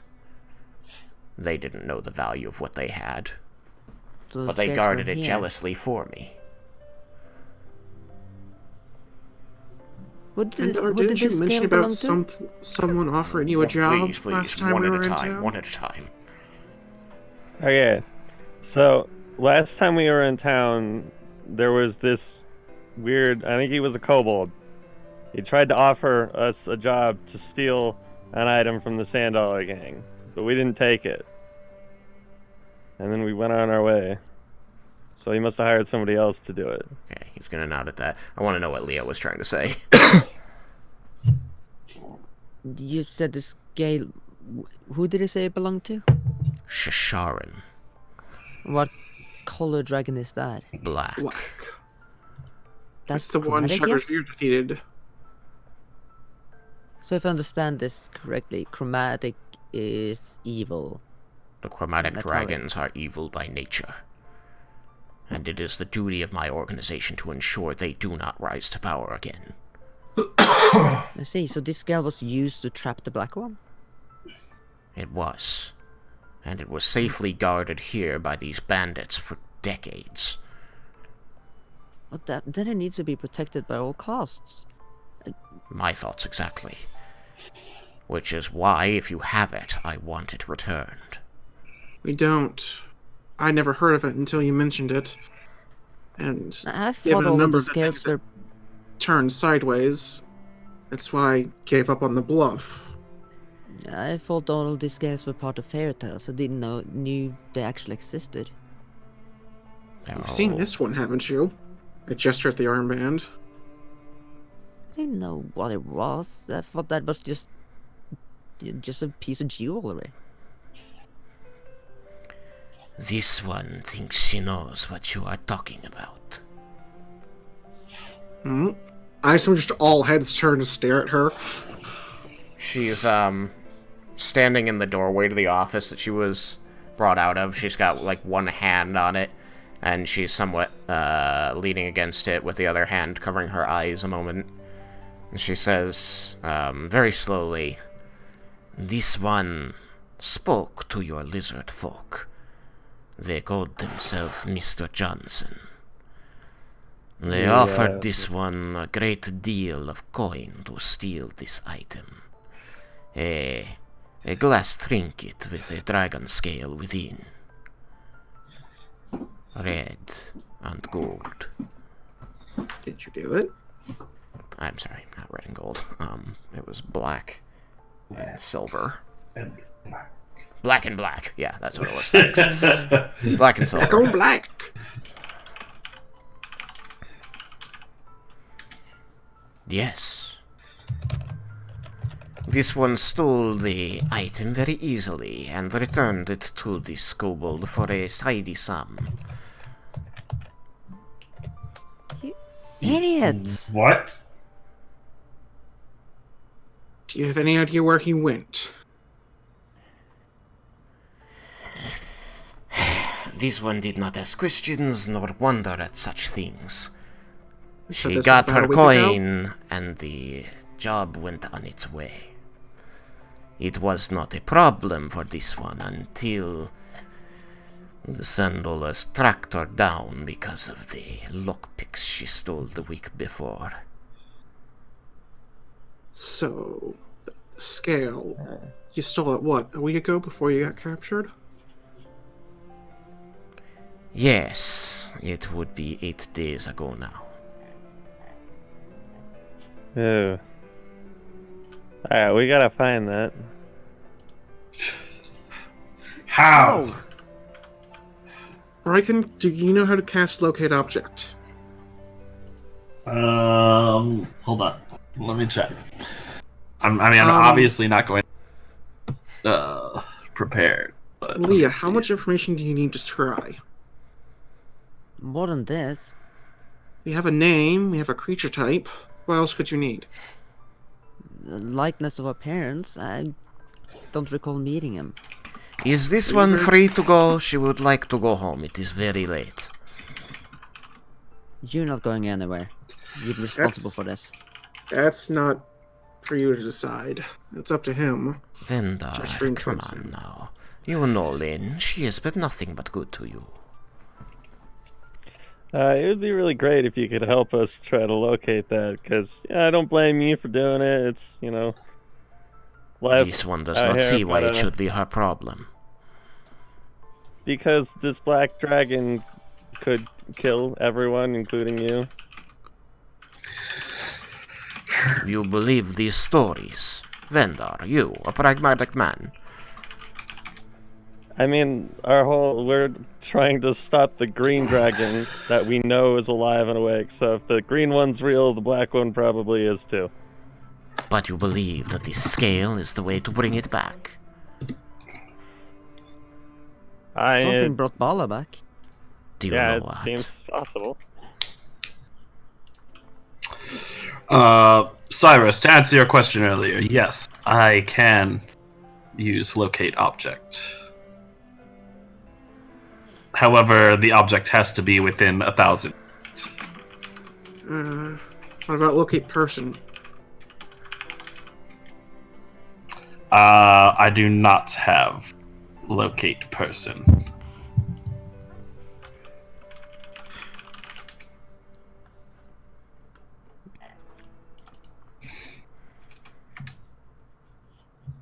Eight days. Mr. Johnson could be anywhere by now.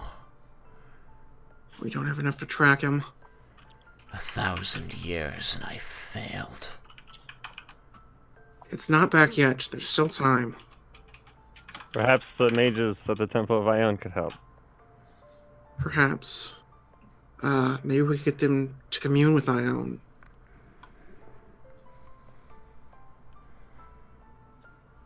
I could try Dream. Who in the what now? It's a spell. I haven't tried it yet, but I can affect someone's dream.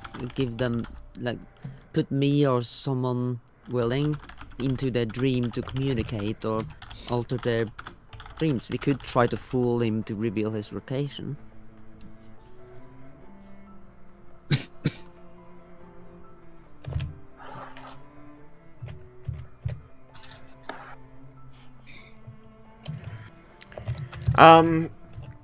Jebel, I want you to roll a Constitution saving throw.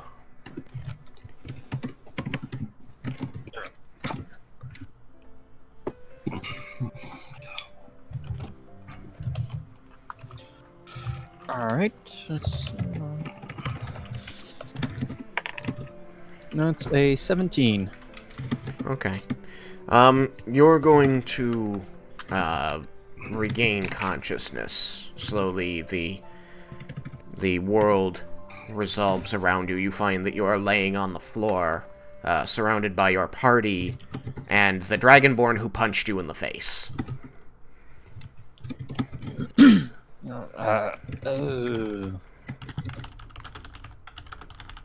Oh. Oh, weird. What's going on? I remember you. What's going on is that it may be the beginning of the end of the world. The thief yeah. can go. All she did was hand it off to a person we'll probably never find.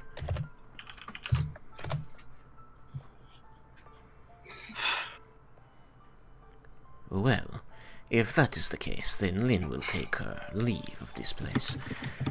It has been fun and all. She begins to head toward the northern door and stops next to Vendar and looks over at her. Looks over at him. She narrows her cat-like eyes for a moment and says, "It really was sweet that you tried to rescue this one, even if it went middling." I'll do my best. I think I'm glad you're alright. this one thinks you may be a better man than you realize. And she is going to, she's going to reach over, to pat your shoulder, and in so doing, she's going to kiss your cheek, and then move away. Thank you. What did I miss? A whole lot! Listen, Right. Mr. Kebble's going to get up. Yeah, I'm addressing the Dragonborn. Okay. Mr. Waiting for his name. You can call me Dusty. Gusty? Dusty? Because he has Sorry. dusty-looking scales. Ah. They're copper. They're not copper, they're, bronze. We are on a mission to stop Bala from her reign. And this seems oddly related and can cause the situation to be way more worse. I'm sure I'm speaking for the party when I'm saying we're more than willing to help you find the scale. In my opinion, this needs to be our top priority, and we need to move now. Agreed. I agree. I'm not against it. And Yes, as Bala is already awoken from a different one from being awoken. No, seriously, what did I miss? Well, you know, end of the world. Another chromatic dragon that could possibly be rising as well. Oh, that does not Bala's sound... brother, sister, I don't know. One of Bala's siblings. Let me check my pins because my character can answer that. Sister. Another Jashar, one. the original Black Dragon.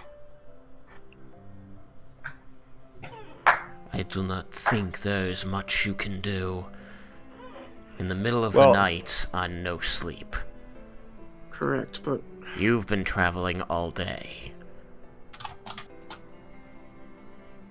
You need to rest.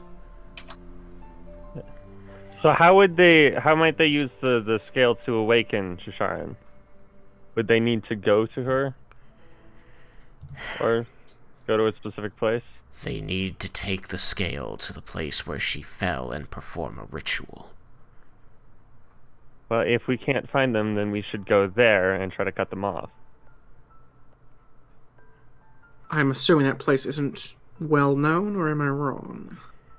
The Platinum Sentinels are aware of the location. If you tell us the location, we can try and get there quickly. The kobolds have 8 days' travel on you. We have magic. Could make mounts able to carry us all day and all night. The location isn't nearly 8 days away. They've been there. How long does the ritual take? Not a day. Then why aren't we staring face to face with the Black Dragon right now? Serendipity, luck, or I don't know. Oh, at the very least, we should try. Maybe there's evidence. I agree. We should try. But if I'm going to count on you, then you need to be functional. There is nothing we can do tonight. Go to sleep. Yukikasa, would this maybe be a good time, maybe not right now, but tomorrow to try and contact our other dragon friend? This sounds like something she should be informed of. Out of character, may I make a reminder to the party about that particular item? You do know that it was... They explained that they had it. And so, yes, your character is aware that they were given it. Yeah, well, because you viewed all magical items and you're like, what was that? What I mean to say is, does it get them here instantly, or do they need time to travel? If they do, it might be best to activate it now. Yeah, well, and I just wish to be the one to carry it. It's a group decision. I will not say no if everyone decides to do so.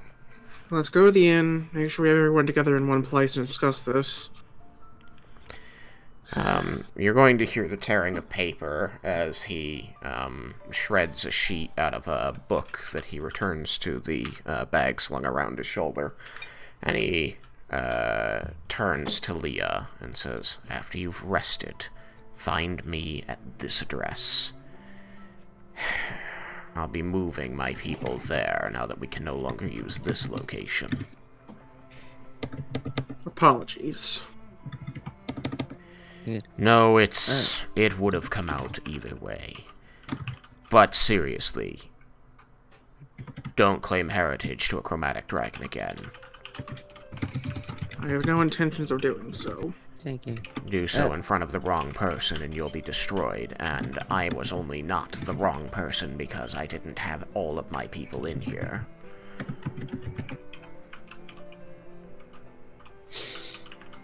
We should probably go and fill our medicine, and he's not going to be very happy about any of this. No, he's not. Larametis takes another sip of his coffee. It's delicious. I suppose you don't feel disturbance in the force. Yeah, he grimaces. He's just like, "Oh, something bad." He like starts to like brush at his shoulder and then goes back to his book. Can you please give my apologies to the guards that followed us here? He takes a breath and then nods. Says, we were trying to maintain the cover of the Sand Dollar Gang. It will be understood. I will smooth it over with them. Thank you. We're good friends of the healers in this city. They'll all be seen to.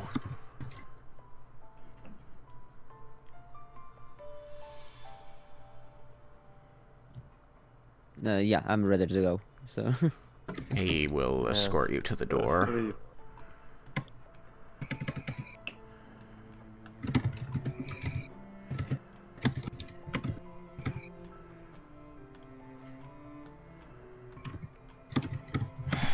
He takes one last look as the door closes behind you all and says,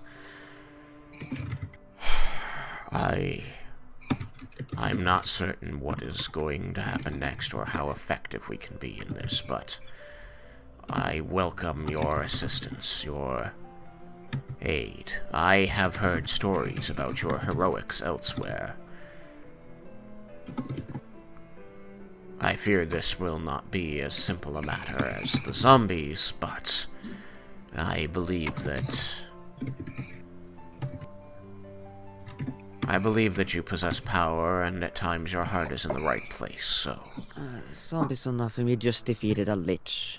But this is way below. This is not the time to brag. I'll have to ask you for that story later. I recommend you go quickly to your beds, because tomorrow is going to be a very demanding day. Understood. And he's going to turn from you and take a step and then pause, and you see his shoulders kind of slump and his head hang somewhat. And then he trudges off. Well, I finally used the color changing feature in probably the worst possible way. You don't say. I think I told you guys about that thing before, otherwise you might have killed me. Right? You did know I was bluffing, right? Convinced me. No. I thought I was with the son of an evil dragon. I was unconscious. I just pat Jebel on the shoulder. I'll be How did you end up in there anyway, Jebel? I went through a door. And Then then he was was not a unconscious? Yeah, I was a rat. Oh. And you, I pointed at Vendar. Why on earth didn't you tell us what you'd stolen from these guys? I didn't steal it from them. Then Lynn how did it stole come in and gave possession it of to them? me. She said she stole it. I do... by the way, I assume this conversation is on the way back to the hotel? Yeah. Alright. Yeah. See, if you had been honest with us since the beginning, none of this would happen. I didn't know they were stolen. And I do apologize for getting us hauled in there. I did try my best to come up with a solution that would let you keep the lockpicks. But also, if you think about something that's that probably valuable to be given up easily, would be suspicious. You don't know what you're talking about.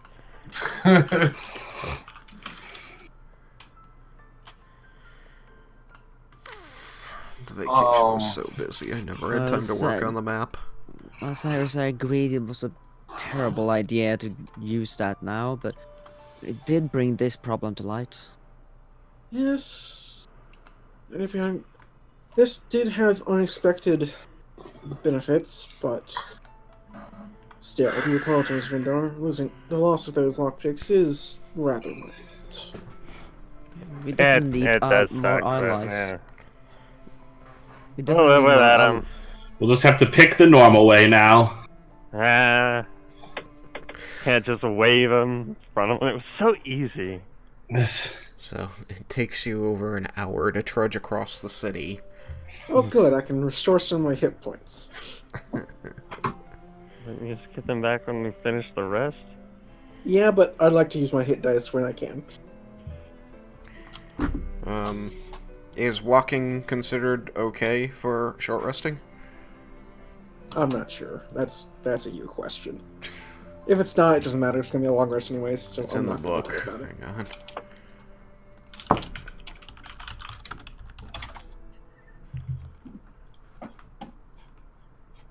There's all these. That is not... Nothing more strenuous than eating, drinking, reading, and tending to wounds. So it sounds like hiking across a city would be outside of that. Yeah. Oh well. Alright, so you trudge across the city. It is not restful, and you come back as you converse to the Silver Dragon. It's like 4 in the morning. You feel like sunrise is not long away. Sleep. You are all exhausted at this point. The lights in this part of town are all out. The sun is slow this far south. You go to push the door to the inn open and find it is barred. No!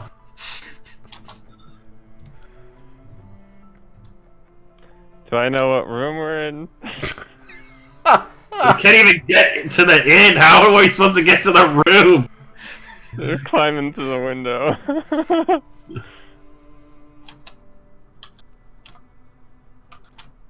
Just go window by window and throw a rock at it. See if an elf shows up. Hey, an elf! That's not our elf.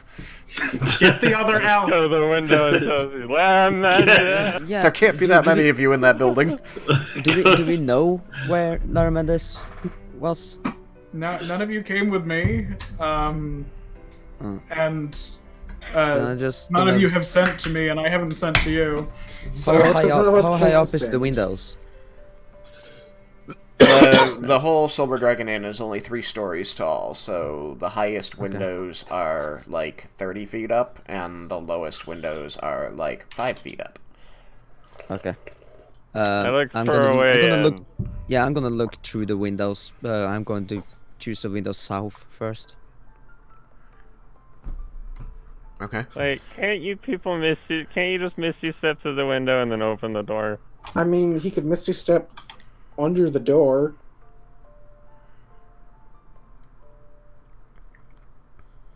So, Leah, you move to the other windows. You can see inside that there are, like, 1 or 2 candles burning at the end of their wicks, just barely with their dying light illuminating portions of the bar room that you've been in before. You can see the shadowy silhouettes of bar tables with stools on top of them. And like the bar itself with a row of glasses just kind of glittering a little bit in the dying light. Okay. Do I know if there's a way to the door from there? Yeah, you've been inside this building before. You know that it's basically one big area. Okay, I'm gonna dimension door inside a spot I see is clear. Okay. Take me with you. Then I'm gonna walk up and bar the door. Okay. There is a big, heavy, like, plank of wood with a, a shaft sticking out of it, able to be levered into and out of a couple of brackets on the door. Or a couple of brackets on the other side of the door frame to prevent the door being pushed in. Make a strength check with disadvantage. Oh, with disadvantage? Exhaustion. Oh. Well, maybe I should have brought someone with me. My old friend Exhaustion. 1. Okay. Make a stealth check with disadvantage. Oh God.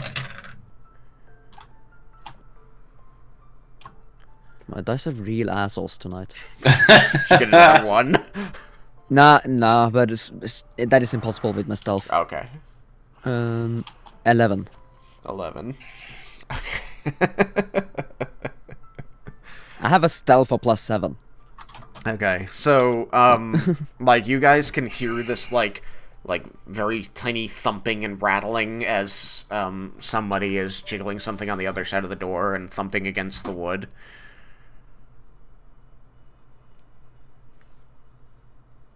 No, Come Contra on, you just can do not- it. Leah, do you need help? I in believe hindsight, in you. in hindsight, I could have brought someone with me.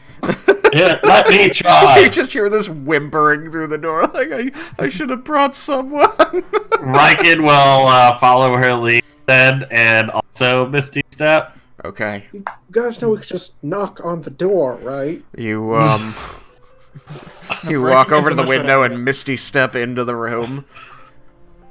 As you materialize within the room, you hear the groan of hinges, and suddenly there is more light in the area. Not a lot more, but clearly there is a candle coming. Oh, uh-oh. Uh-oh.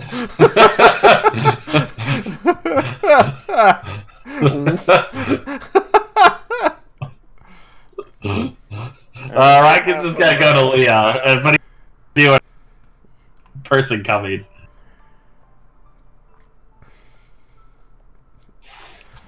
So you go to Leah. Are you going to help her with the,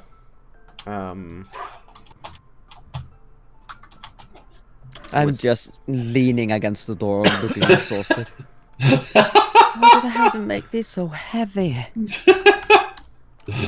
Oh, do I see the person coming? You will momentarily. I'm trying to get a token. Is it bad that this reminds me of a Germany trip I had once? A little bit. Well, Pretty much some if of the this students were D&D locked trip reminds you outside. of anything you've actually done, then yeah, I'd say it's not a great thing.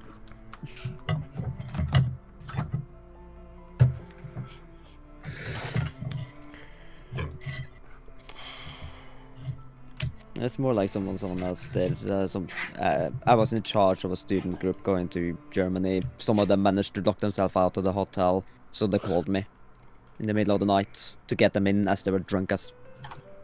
Yeah. I have his name, Snemaru. That's his name.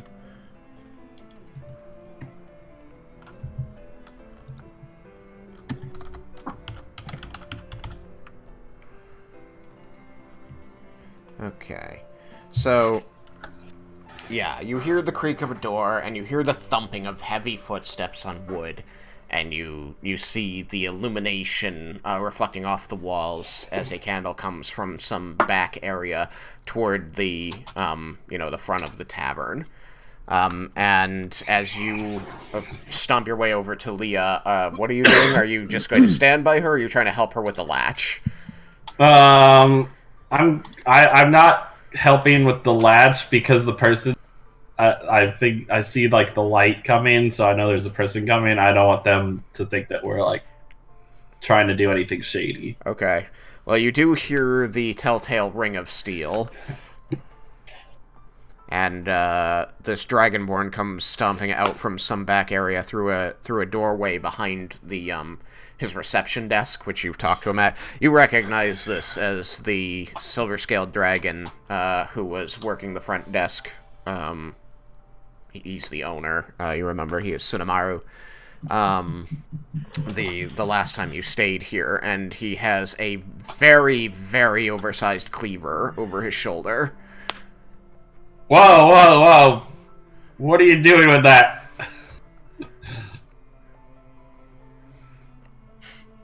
He sort of gawks at you, and like you can see his jaw working. What am I doing? What are you doing in my tavern in the middle of the night?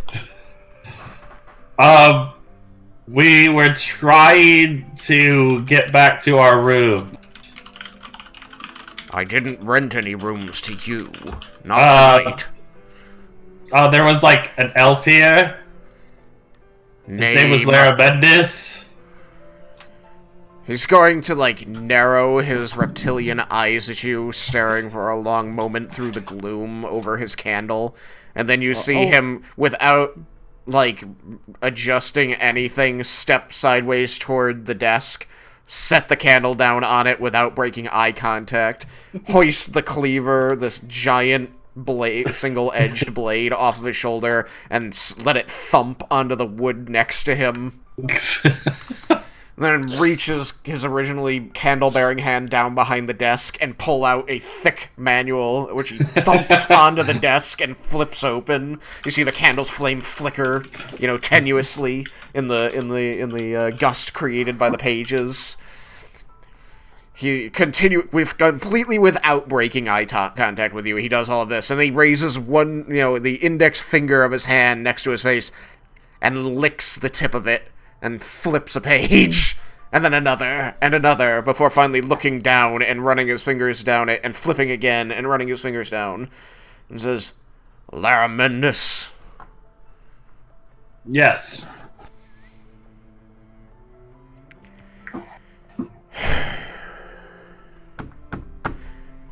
He rented 2 rooms, and said the others would be along eventually. Yes, this is the eventually part. Took a little bit longer than expected. Can we let the others in? He's going to hoist the blade back onto his shoulder, moving around the counter, leaving the candle on it. And then pushing you gently aside and shouldering past Raiken. He's going to flip a latch on the door and look through a screened window out into the street, where the others are illuminated by the stars. I try to stretch my hand above my head to wave high where I can see. You just see, hello. like, you see the glint of silvery scales in the light filtering down from the sky, and just this beady orange eye with a reptilian slit staring out at you and looking around the gathered party. And then you just hear this tremendous and then you hear a ka-chunk as this large lever arm is moved off the bar, is moved out of the way of the door, and slowly the door creaks and grinds its way in. Thank you. He's standing next to the door as you come in. You can see now that he is still holding a cleaver over his shoulder, a man-sized weapon. It is that's not intimidating absurd at all. in its proportions. Say that again. That's not intimidating at all.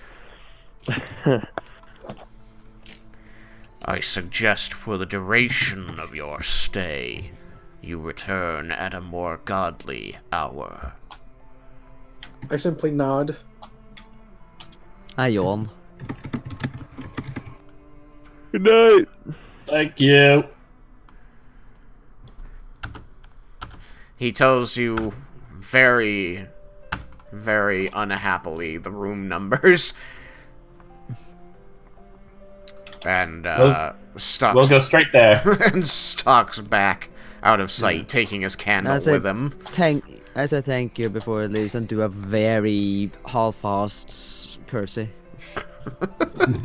You just hear this half-hearted as he thumps away with his candle and his cleaver. Good night.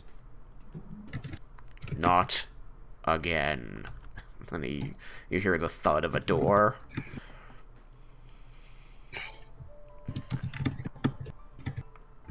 I think this is enough scolding for tonight. And then you get back to Laramentis. You go to the room. I'm not gonna light that fire yet. Time to light that fire. Yep. Armandus is up on the 3rd floor. It is a trudge to get there. So how do we divide the rooms this time? He did not give you a key, he just told you the number. So we go up and knock on the door, I guess. What about the one where no one's in? We don't have a key for it. I have to talk to Lara Mendes. I was hoping to wait for that until tomorrow. Do you knock? Actually no, I'm just gonna whisper Laramond. It's late enough, he should be up. What do you whisper at Laramentis? Hey, it's Thrish the crew. Can you open the door? The crew. So I got a 12 perception. Let's either that or have Raiken bang the door. You heard, some activity downstairs. There was a lot of thumping, like somebody very big and heavy was walking around, and you heard, like, you kind of hear the filtering up through the floors, because you're on the 3rd floor, so it's really well concealed. It was clearly something loud, but you're simply aware that someone is awake, and then you heard the thumping of feet on the steps. The whisper is going to be too quiet. I rolled an 8 on die. I'm very distracted. So I you noticed none of this. You whisper at the door, and after several long seconds, nothing has happened. I need to check something real quick. How Maybe it was the other door. wide how wide are the area under the door or above? Like a half inch to an inch. There's a gap because it's not perfect fit, but it's close.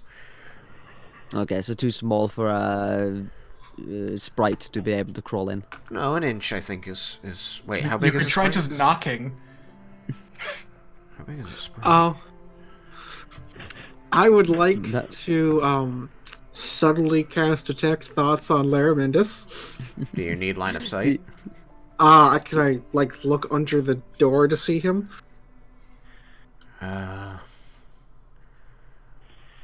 Would you be on a bed that's in view of the door, Lair, or would you be like the bed on the same wall as the door? I'm gonna check. You know, before he does that, I'm just gonna check if the door is locked. Okay. Lair, did you lock the door? High or low?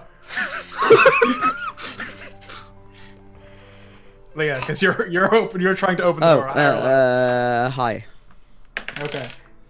Lara Mendes locked the door. Let's see. They are tiny, but what does tiny mean in this edition? We did give her a height previously. Tiny, just. I would Tiny probably is be on the anything smaller bed than away small. from the that would conceivably be able to be seen from the doorway, but I don't know if the opening is large enough that you would be able to see a person there. You could also just try knocking on the door. Well, I don't want to make any more noise than I have to. Vendar knocks on the door. Also remember, Why this is everybody D&D. taking so long? Okay. You hear the sound of a lock. The door opens, and there's Laramendus. His hair's kind of in a bit of a mess.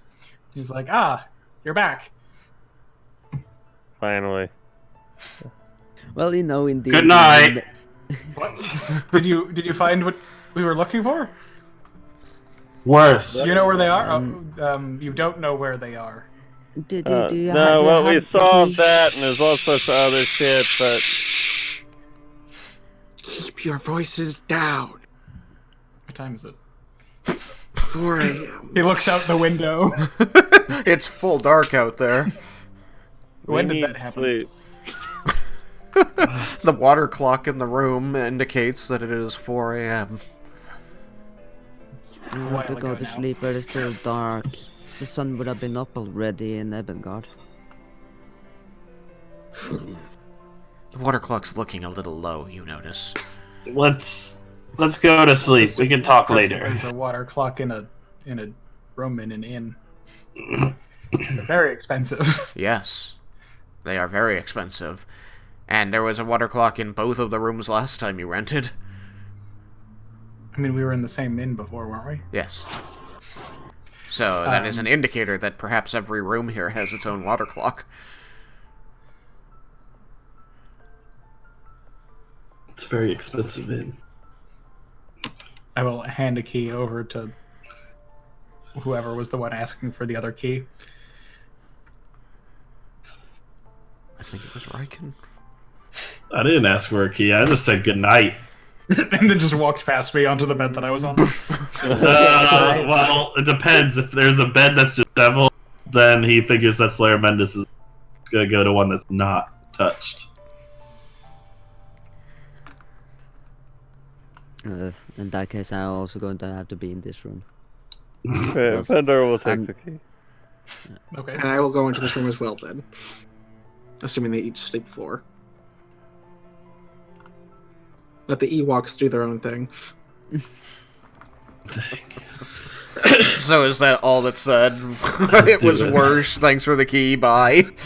Yeah, pretty much. Well, that's what I said. It got worse. Good night. Well, we don't have the lockpicks anymore, but Vindar's friend is safe. What did you do? I got That punched is in a the face. very long story, probably best told with everyone here and awake. So we might want to do it in the morning. Raiken's just already out. Yep, pretty much. Here. Lara Mendes, I want to go back at you for this. High or low? Hello. Okay.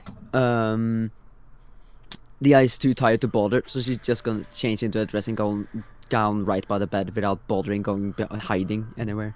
Okay. Yeah, minor illusion. You're covered. You're good. That has its uses, and that will now be one of them. Now she just Wasn't looks very quick enough to confused. prevent you seeing that butt.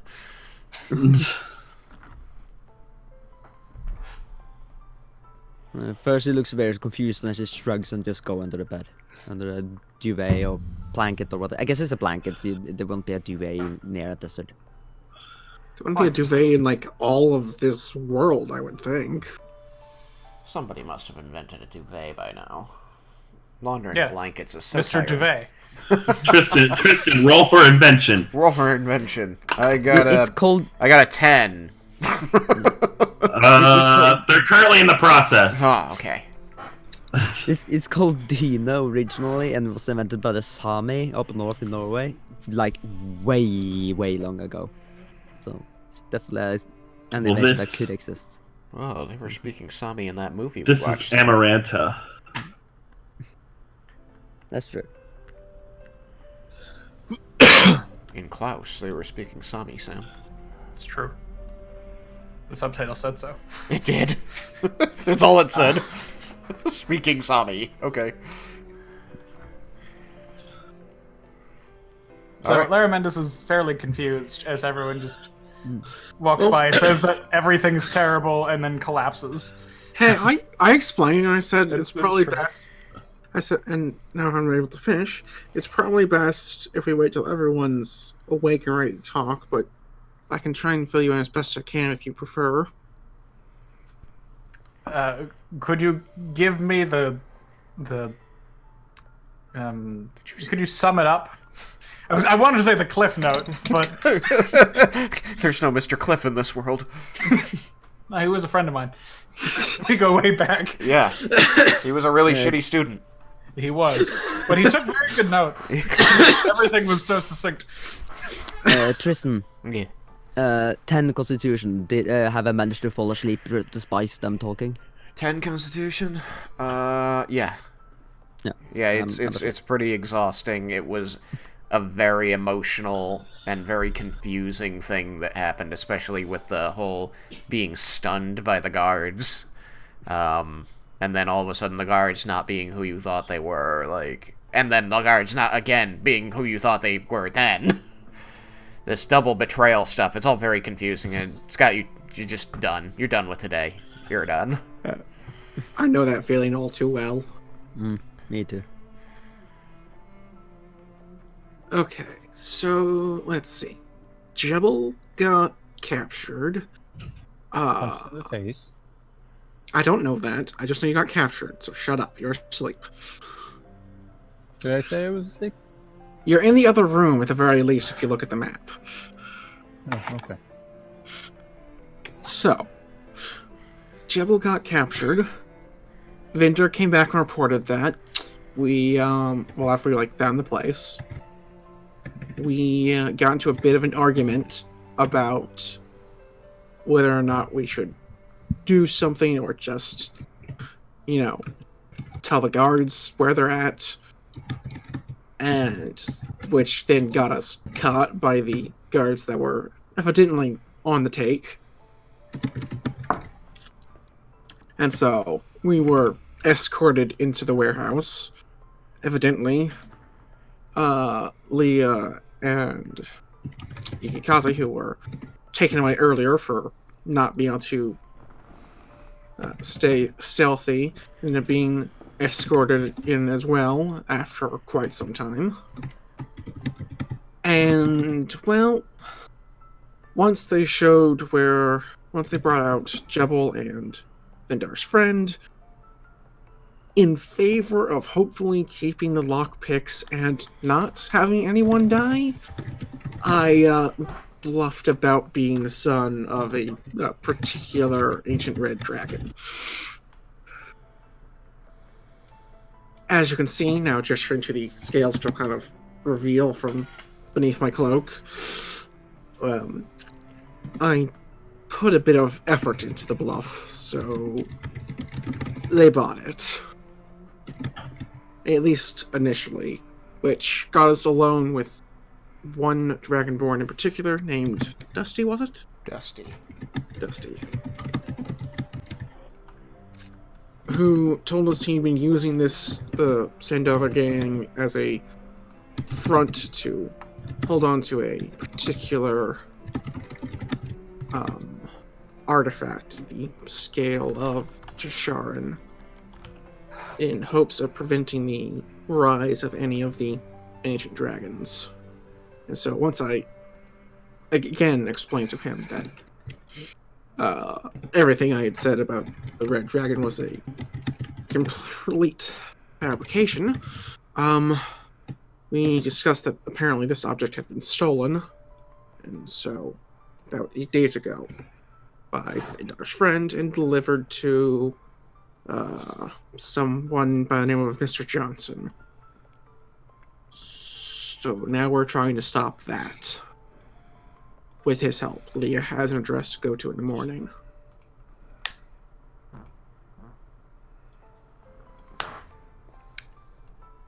I think that pretty well sums it up, yeah. I see.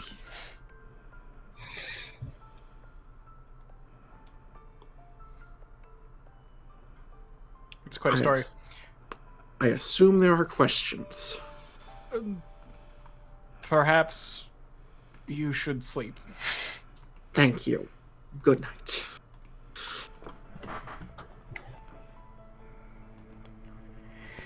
Okay. You all sleep through the night, soundly and heavily, and by through the night I mean, it's like noon when you wake up. Normal day on my life. So, Lair, you got normal rest, and we're ready to go, at 8 a.m. when the party usually gets about. Yeah. What do you do for 4 hours or 8 hours? I am going to leave them a note saying that I have gone to the Temple of Ione. Okay. And will be there until business is done or they come and get me. Okay. So that's going to be the place that they should look. Why are you Laramentis 1? Because I have a twin. Because he's the one. Flaramendis. He's very flashy. Of course he is. He's a bard. Of course he is. Still having the F names. Glorious. Alright.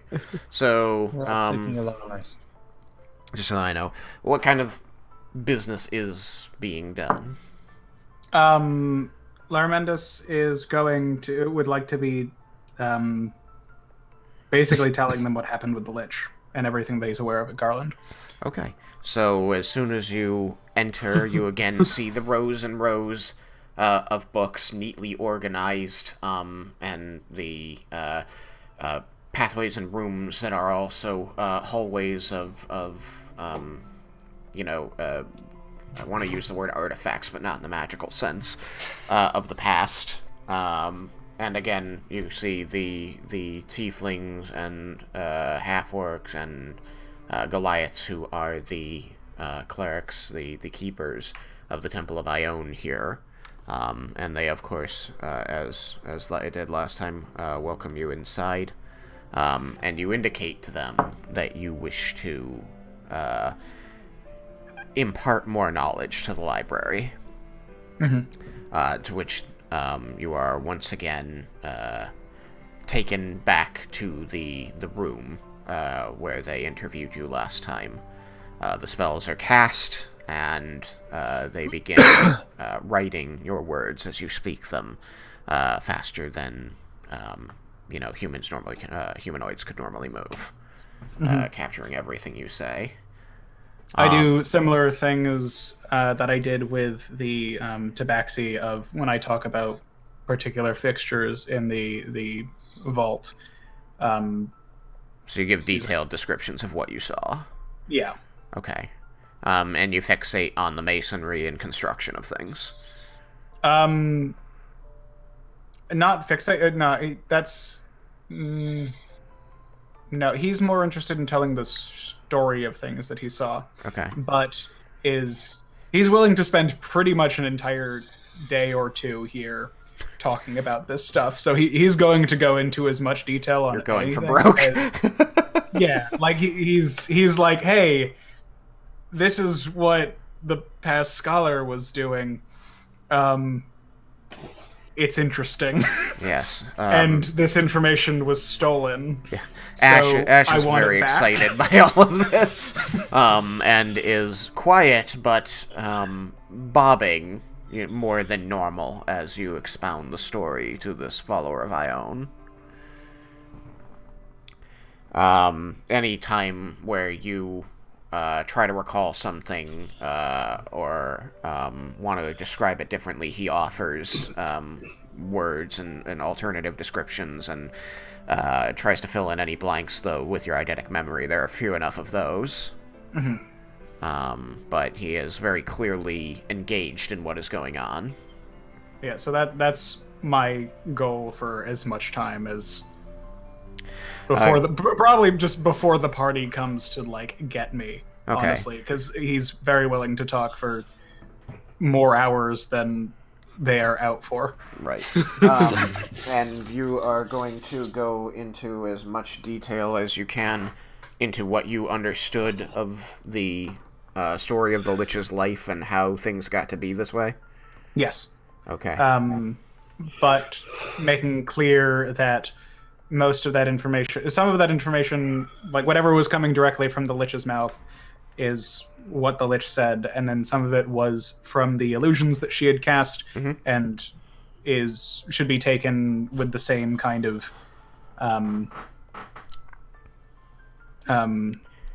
like first-hand account of something, that everything's going to be biased and also probably twisted in a different way because it was they were some of them the illusions to just harm and trap people, so they might not necessarily be accurate, but they seemed to, like in exactly what was going on, but they seemed to be at least fairly decent accounts of the time. So like I'm sure that they're aware of all of the issues that come from like certain first-hand accounts, but he's trying to say that it might be a little bit more here because this was what she wanted. This seems to be what she wanted things to be, at least in certain cases. Okay. So you're willing to dip into some conjecture based on the fact that you had a great deal of evidence? Yeah. Okay, that's fine. That's all I wanted to know. Unless they decide to, if they steer things in a different direction, then Laramentis is perfectly happy to go in the directions that they steer, while bringing up other points that they could then pursue if that was where they wanted to be recording. Okay. And you had wanted spells. Can you tell me what the price of the two most expensive you wanted were? The two most expensive are the only two that are left, which are a 3rd level and a 4th level. So that's 150 for the 3rd level and 200 for the 4th level. Okay. Because I think it's 50 a level. Okay. I can double check. I mean, so even with just the information that you pass on and the promise of more information with this first session, they're going to be paying you about 100 platinum. Ooh, nice. Spells that I want. I would have also brought one of the gnomish devices. 200 platinum. What about residuum? I All the platinum. would explain about residuum. The residuum that you have, as far as I know, is on Leah's person. Yeah, I would not have brought any without Okay. informing the party that that was what I was doing. Okay. But I will talk about it. Mm-hmm. If he's starting from the beginning, so if he does not get to the residuum, then he will not have gotten to the residuum yet, and so cannot discuss it. And I think that's probably fair to say that he might not have gotten there in 4 hours. Okay. Yeah, if you're doing this all chronologically and just telling it in the order that it occurred as best you can, then yeah, given the detail that you want to go into, I'd say that you would have explained the construction of the area and the history that that this construction indicates, the fact that it was the former treasure vault of the city of Garland, the fact that this information was once known, but through the machinations of Vecna, the information was removed from the general pool of knowledge. So going into just a little bit of detail there, then going into the details of what you saw outside of the area that she had projected her history into, the types of devices that you saw, your understanding of how they function from your party tinkering with them, and then finally just beginning to go into, we went here, we saw this history based on this and this, I believe it has these implications, and I will speak further on how this lines up as I go through the rooms. Yeah. So you would just have begun to cover her history by the time they wake up. Cool. Okay.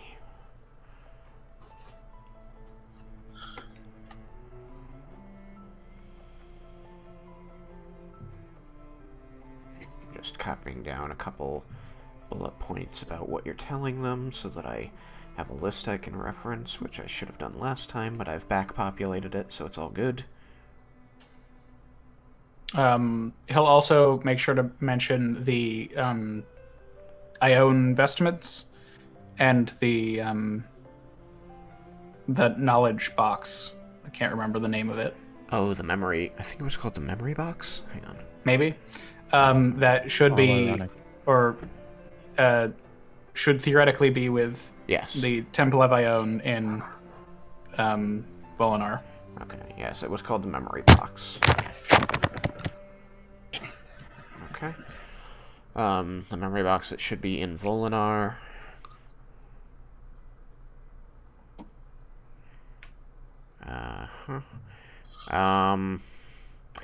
And are you going to get into the disposition of magic artifacts such as the Armor of Kord and the Armor of Bahamut, or are you doing that entirely chronologically?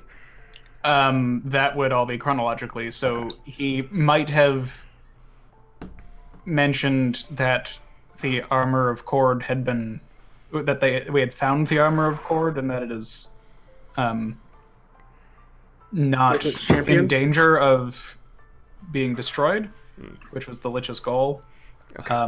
But he is going to try and tell things chronologically. If mentioning that because it's an important thing draws things away from the story like at large, then he would go into those details because he'd be more willing to give them what they want to know when they want to know it. Yeah. As the information tell a tale. Yeah. But... So you're telling the tale, but you notice that as the information you're giving tends to branch, as you say, we saw this and then we saw this other thing that was chronological but about a different period. You would notice that she's whispering spells and the room is producing more volumes for her to separate the notes and get things more organized as she writes them down. Yeah. And so, by the end of the first 4 hours, she's got 4 tomes open in front of her and moving at unbelievable speed. You can barely see the quill. The tip of the quill is just a blur as she moves, and adds sentences and paragraphs to one volume after the other, switching between them as your story veers and twists. I imagine they've got to be so exhausted after this process. I think this is the most exciting day that this novice has had ever. This is the tiefling female who you met before. Her name, I believe it was Shara, but let me check. That sounds familiar.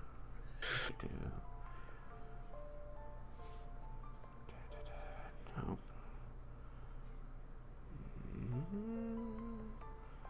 Calvar, here we go. Mr. Johnson, Lynn. Oh, I think I went past it. Huh. Hang on.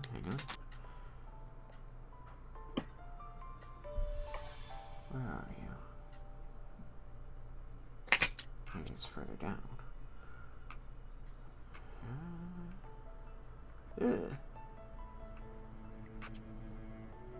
Sorry. It's not... Oh, here it is.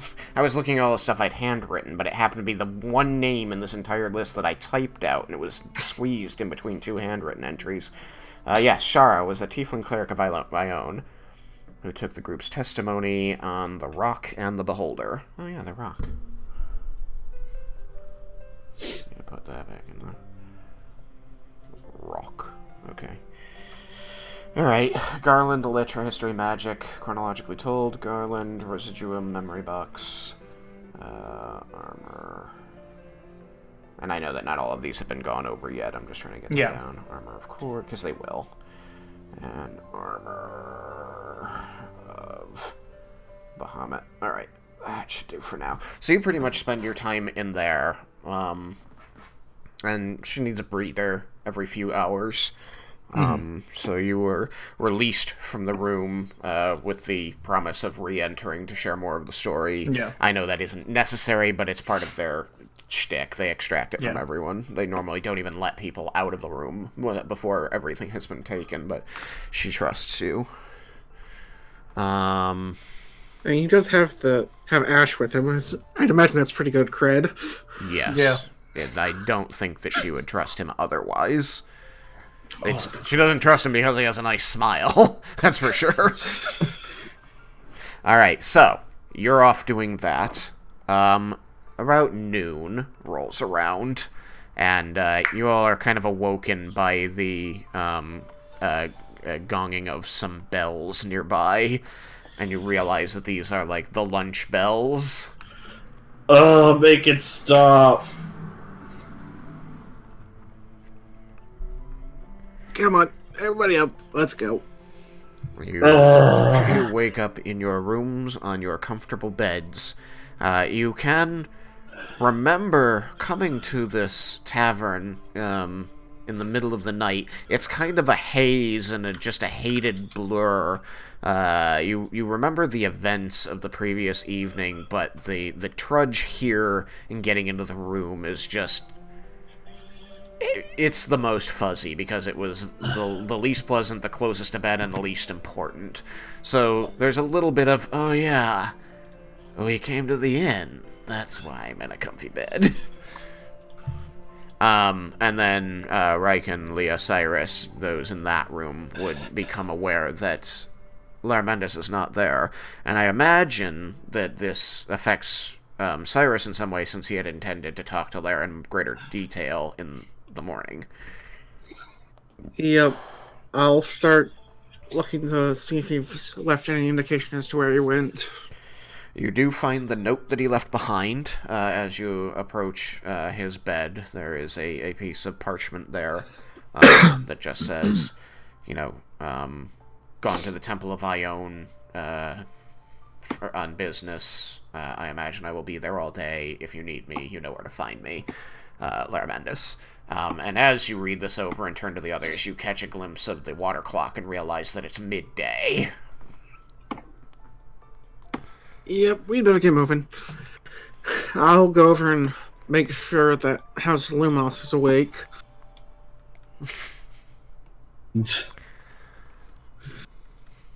He is snoring.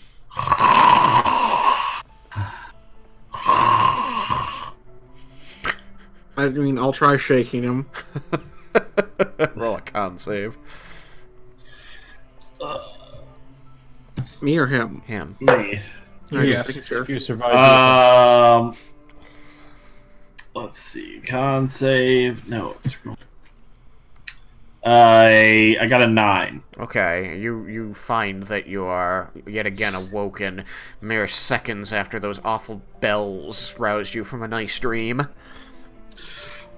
Oh, make it stop again. It's time to get up. It's the middle of the day. We've already wasted too much time. Well, I am hungry, so Then get up. fine. Raiken will slowly get up. His Now for the stomach rest of House rumbling. Lumos. Leah's like curled up and hugging the pillow. You notice that I realized I was muted. I had already stated I'm already awake and would be changing while he's dealing with Raiken. okay. Alright, then time to wake Clan Ewok. And I'm now going to check out the paper with the address and see if it says anything about time. It does not. Just an address. It just says okay. So, assuming the door's locked, I just knock. I don't care about volume at this point, because it's the middle of the day. No one should care. Yep. Loud thumping, guys.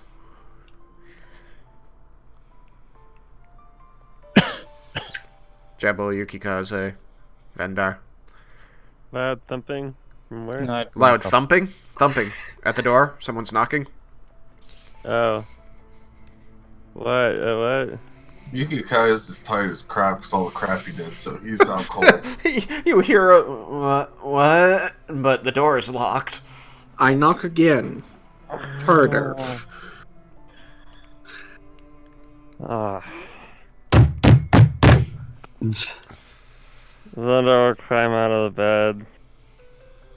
Shut up! Shut up. I'll go over and I'll push the door open. You pull the door in towards you and peek out through the crack. You see the halfling standing there in the hallway. It's time to get up. It's already the middle of the day. We don't have much time to waste. Alright, stop banging. Then get up. It's not like I have any other way into the room. Short of blowing the door off its hinges, which I don't really like to do. Ever.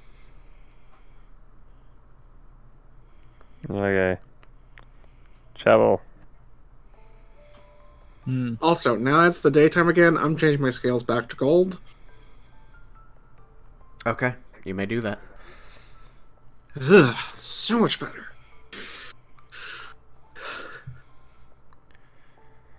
Do you like remember that like as you're staring at Vendar in the doorway, you go, "Oh yeah," and then like change him right in front of him. Pretty much, yeah. So you see his red dragon scales become gold again. This feels so weird when they're not their natural color. I wouldn't know. Of course you wouldn't. You don't have scales. Now, either let me in or get the other two up. I'll step out of the way and poke a shovel. Time to get up. Okay.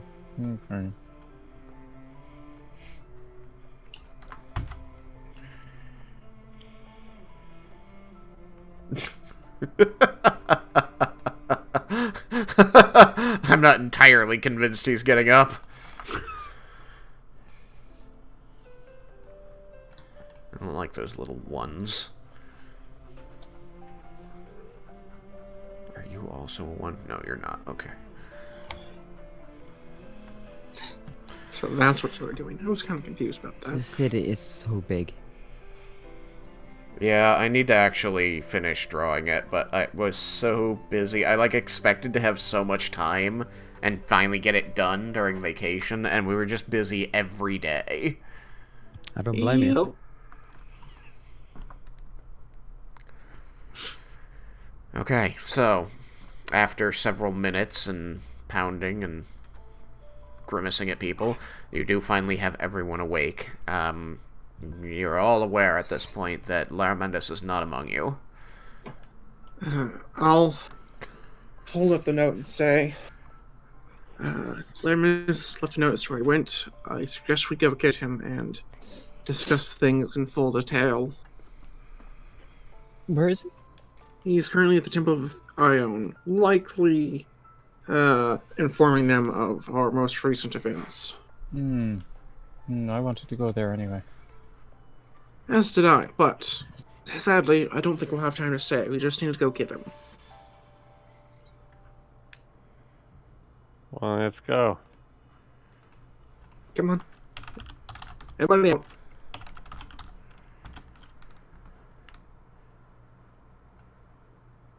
Alright. So, is everybody in agreement that you want to go to the Temple of Ione?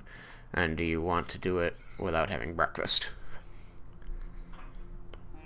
But breakfast.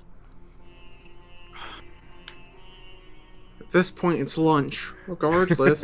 If you have lunch, it'll take you about a half hour to get served Like, and just- eat. Just grab something out of the bento box or something and eat it on the way. Jebel opens his hand, and there are small little berries in them. Oh, sweet. Can I have one of those? Yep. Yoink. Vendar will grab one. Thanks. I pop one in Yukikazu's mouth.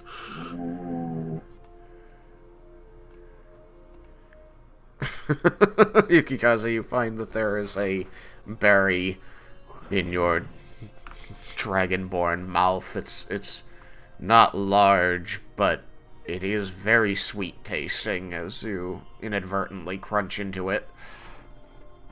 I was gonna say, if his mouth's still hanging open, I'm just gonna try and operate his jaw from below. He's so tall. How are you getting up there? I can just jump. imagine I reckon you we'll get one lobbed push. it. I just imagine you lobbed it from down on the floor. Oh yeah, man, I'm like shooting hoops. This is fun. You're like, what? You're 3 feet tall? 3.5? 3'3". Come on, kill me something. You climb him like a colossus. Yeah. I mean, his only mouth, his lower jaw hanging open is another U above your head. And then some.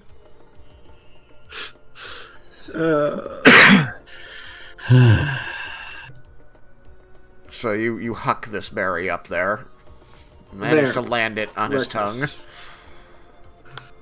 You do find that you are nourished as you crunch into it, Yuki. All of you find that you feel full. You feel like you've eaten a meal, even though you only ate this one berry. Alright, now you guys have had some food. We need to get moving. We don't have time to waste. How many Alright. people took one? The 6 of us? There are 6 of you here, including yourself. How many did you make? 10. Oh, well then you have 4 left if you gave one to everybody. Did everyone take one? I assume everyone took one. Raiken will take a second one. Raiken takes the second one. Lorelai can take one. Laura, I can take one. It's huge. It's as big as her head. I mean, that is an actual meal to her. Yeah. She accepts it somewhat suspiciously, and she kind of, while holding it with one hand, produces this tiny dagger. Like, it's a dagger for her, so it looks like a little sliver to you. She like It's not slices even a it. toothpick. It's like a splinter. You get Yeah, on it's the finger. tiny. She does, like, you see her, like, working it down the side of the berry as it sits on her open palm, and then she just sort of sucks at the juices that begin leaking out. It's magical. Magically delicious. Magically delicious. I'm never Thank gonna you. I So apologize. I'll lose one inspiration. Thank you I'm never for gonna the see them- sustenance, Leah. I am never Welcome. gonna say this anything aside They're from just- this boys. Sprites like grapes. Shut up. Come on, man. Sprites like grapes. Oh my gosh, that is so far. Yes. It's over a half-hour walk to get there using the main roads, and again, the city is populated. All these roads are crowded with people as you're moving down them, and you can hear jovial music being played. And as you wander down the main street, especially, the road is lined on either side. You find that you cannot walk down the middle of it, even though it seems open at times, because people like push you back and say you have to steer to the side. You have to steer to the side. As these two lines of people form on either side of the road. And now and again, every minute or two, another wagon will be pulled by one animal or another, lizards or horses or camels, and you see these absolutely, just decked out wagons covered in flowers and cacti, and some of them, spouting water in strange ways with half-orcs and tieflings, and some with Goliaths on them, waving and smiling, wearing these extravagant, colorful costumes, nothing like the normal, pale-colored desert silks that you normally see people wearing. And people are laughing and drinking and singing, and there's just music everywhere. And now and again you see, like, tieflings that will have these, you notice that they have these clips in their ears that are, like, pulling the points down to make them look rounded. And, like, hats that cover all of their horns as best they can. And you can see that they've got their tails, like, wrapped as best they can about their waist to look like a sash, and you realize that they're trying to make themselves look like humans.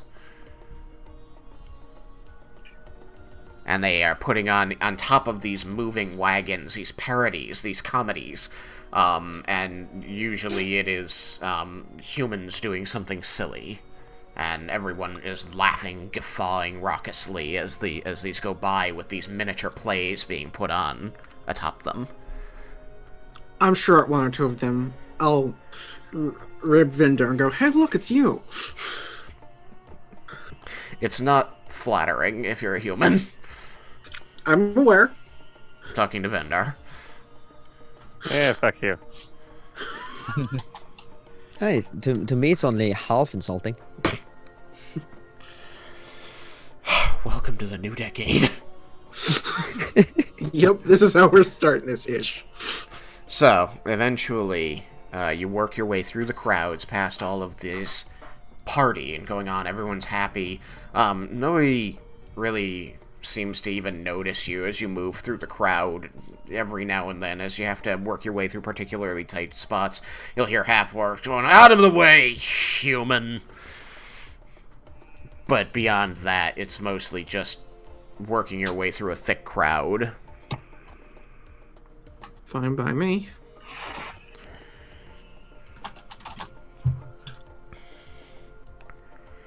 And you come to the Temple of Ione, which is the massive sandstone library. Each of the circles represents a dome on the roof.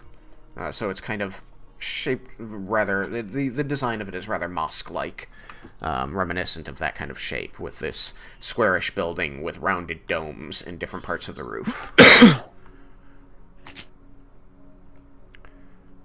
Oh, I don't have you well selected. You enter, and just as the last time you were in the city, you are greeted by the cool, dry air within the temple, and row upon row upon row of shelves of knowledge, in its purest form, words. You see some of the familiar faces of the clerics from the last time you were here. There are people perusing the stacks. Oh, God. There are people perusing the stacks, and it wasn't mentioned last time because I was dumb and didn't think of it, and there should have been. But you do know that there is an area of here that, rather than being shelves of books, is pedestals and wall hangings of artwork and design, these pieces of history, things that they've dug out of the sand, and each of them very similar to the vault at Garland, placarded with whatever information they know about it, which generally is what they're calling it, what they think it represented, where it was excavated, and when they think it was created. So museum pieces then. Exactly. This is the portion of the Temple of Ione is a museum. There are a lot of things that say religious purposes. Yes. I'm so happy we recently visited the museum to realize how common that is. Okay, I'm guessing there's some sort of inside joke there. No, if you go to a It's not an museum, inside if you go to any actual museum in the real world, very often it'll be like, this is a this, it looks like this, it comes from this tribe, it was made around this time, purpose, religious purposes, or religious rites. And it'll just say that, and it'll say that on like 17 different things on the same wall, with no It's description. the standard, we don't know what this is, Yeah. but it looks important, so it was probably religious. Exactly. Then it's really fun when you get people that actually know, like, it's like, oh yeah, that's a needle for, like, doing hair. Yeah. And then people being like, no, it can't be. It's like, look, I made it. I made the hairdo that you were curious how they made, but, like, with the needle Yep. that you found for the It hair. makes you wonder how many museum pieces they say were for religious reasons might have been for sexual pleasure. Half. So you enter this familiar space. You remember the last time that you were here. You gained a lot of information about the world that you were looking for. Sometimes that information was less comprehensive than you'd been hoping, and several of you got roped into going into a back room where you were not let out until you gave them the information you promised them. Well, if it wasn't for the information I found you last time, I wouldn't have been able to do that bluff, because that's where I got the name. I'm aware. You do not immediately see your friend Larmendus. Then I would like to walk up to one of the clerics who does not look particularly busy and ask if they've seen him. Okay. See my friend You... Lerman he's an elf, about yay tall, with the iron stone floating around his head. A, particularly, thickly built, Goliath, stops pushing the cart of books that they were returning to shelves and turns towards you and says, you mean the, chosen of Ione, with the ion stone called Ash? Indeed.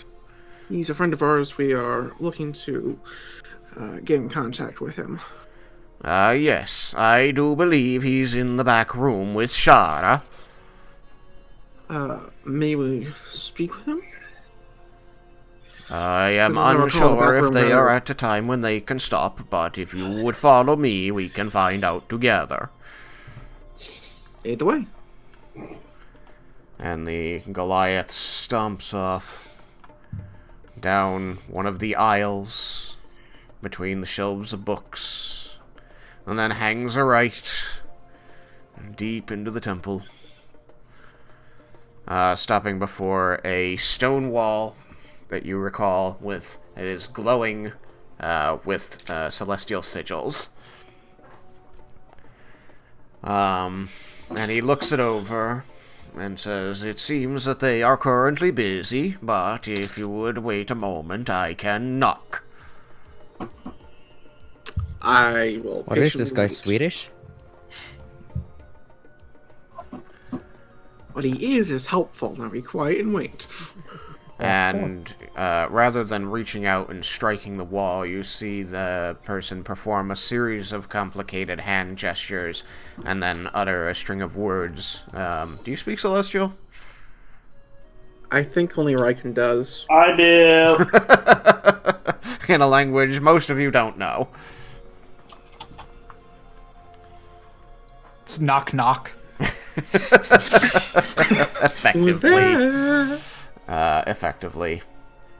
And within, you are rattling off a most exciting portion of the tale, or at least to you, it's very exciting because it's rife with little tidbits of history.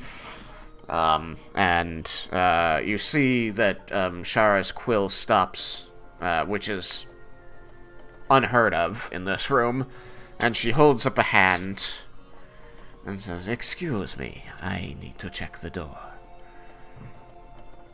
And she pauses your story and stands up, heading toward the blank wall where you know you entered the room. And she makes a complicated set of hand gestures and whispers something in Celestial, and the wall parts, revealing a door, which grinds its way open. You see outside as this... the light of the magic orbs that they illuminate the place with, because fire is bad for books, okay? They don't use torches here. I mean, yeah, like, they have enough clerics that they can just have continual flame on literally everything. Yeah.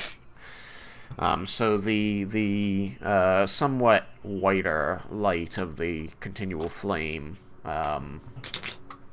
pours in, and you manage to make out your party outside the wall, standing behind a Goliath of impressive proportions, who says they wish to speak to their friend, so I have brought them. Do you have the time? And Shara says, well, I've already paused for now. And she looks down the hallway, you imagine, at some kind of timepiece. She says, I suppose it was a good stopping point. And she looks over her shoulder back at you and says, we'll have to do this again in a little while. Gladly. She kind of makes a hand gesture over her shoulder and wanders off. And before anybody can even move, the Goliath stumps into the room, filling the entire doorway with his body, and neatly closes all of the books, stacks them, and hoists them, and then follows her off down the hallway to the south, leaving you in the no longer magically enchanted chamber, and your party outside looking in. So, is there space for them to be in here as well? Like, we can just use this room, or do I feel like we should get out of this room? I mean, it would be really crowdy to have this many people in there, but, like, you could do it if everyone was standing. And nobody has come to shoo you out. She didn't make any indication that you couldn't use it. I think I misspoke, as you might recall, but the last time you entered the room, the door was actually a portion of the wall that slid in and became solid stone when it closed, and then simply ground its way open. Like, there wasn't a way to open it once it was closed. That was kind of part of the trick to it, that once you were in there giving them information, you didn't really have a way to leave. So there's not a door that you could close, since it's a divine ritual that makes it happen. I didn't mean for it to, like, close us just in case as a way to step out of the way. Yeah. But yes, than if anything. you want to gesture them in, they could enter. It would just be close. So I'll do that then, because I assume that they want to talk. I don't know if anyone's going to take me up on that. yeah, well, we can head in. Zoop. No, wait. This is funnier. Darn you! Why do you have to be on top? Because he likes it that way.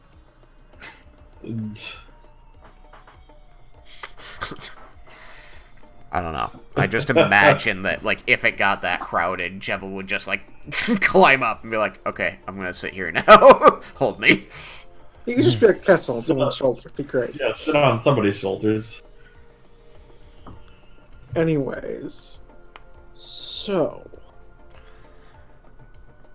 you're wanting to talk a bit more in depth once I got some sleep? Yes. Your summary was mildly concerning. Mildly.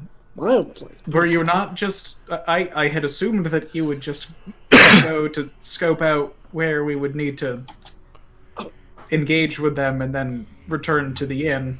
Yeah, that was the plan, and then I kind of got us caught. Well, after somebody else got caught, it was a whole thing.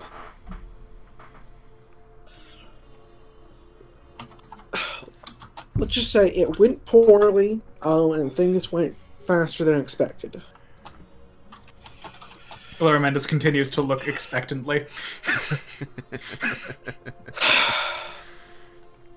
Well, as I explained last night, Jebel got caught. Vendar came back to explain that he got caught. And then when we were arguing what to do about it, we got caught. And then I kind of exposed us to the guards, which likely would have just escorted us inside anyways, but I certainly gave him a reason to. And, how did they get caught? Why were they in their... I believe they're trying to scout separately? it out as a animal of some sort. Jebel, Hmm? how did you get caught? One of them blew up a desk that I was under. Like, as yourself? You somehow stuck under the desk as yourself? Well, it was me.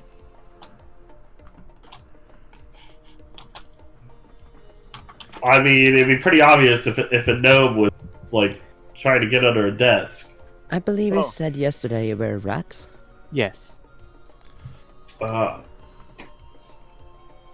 Meanwhile, Yeah. me and Yukikazu was escorted out because we were seen.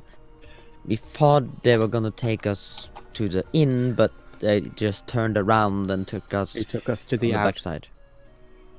I tried to make them sleep, but it didn't work. They used a very strong scroll on me, and next thing I know, we were inside with the rest of them. So that's what Do you know what it was and how they had it? It was a stun scroll, and apparently every guard here has it. Bought it from the Mage Guild. I'm surprised they can use it. Don't you have to have some sort of magical talent to be able to use scrolls? I just shrug.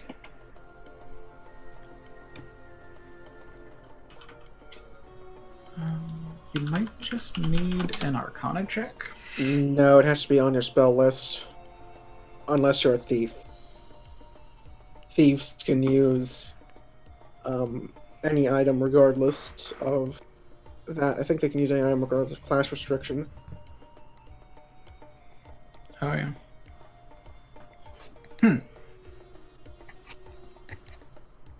Ran into this problem in the Terra Nova campaign. A sorcerer NPC accidentally used a spell scroll to cast silence when he couldn't. Because we sorcerers don't get silence. Anyways. Did you find out what they wanted? They are apparently an order that has taken it upon themselves to keep the ancient dragons from awakening. No, that was So that why was did they that's the kidnap the guards. Tabaxi? That was the guards. The sand people. The sand coin. Sand-Dollar Gang. Sandalwood gang. They're just crooks. But and apparently the Tabaxi had stolen the magic lockpicks that Vendar had. So they just wanted those back. The Okay. guards, however, run by this silver dragonborn called Dusty. Not Silver, but yes, his name is Dusty. Bronze. Bronze, yeah. But, and so apparently, an item called the Chasharan scale was stolen, apparently by Vendar's friend, and delivered to someone calling himself Mr. Johnson. Someone who had offered us the same job before we left the first time. Roll to be aware of the significance of a scale from a dragon like that. History. That was a 22. Folklore suggests that scales from dragons are often taken and used by heroes to defeat them.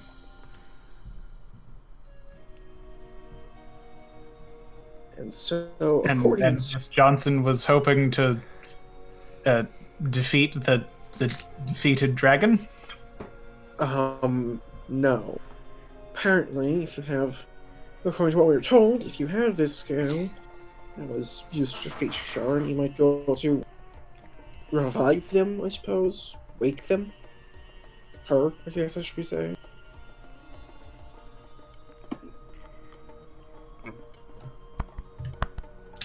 Given the time scales that we're talking about, I would think that such magic would be immense.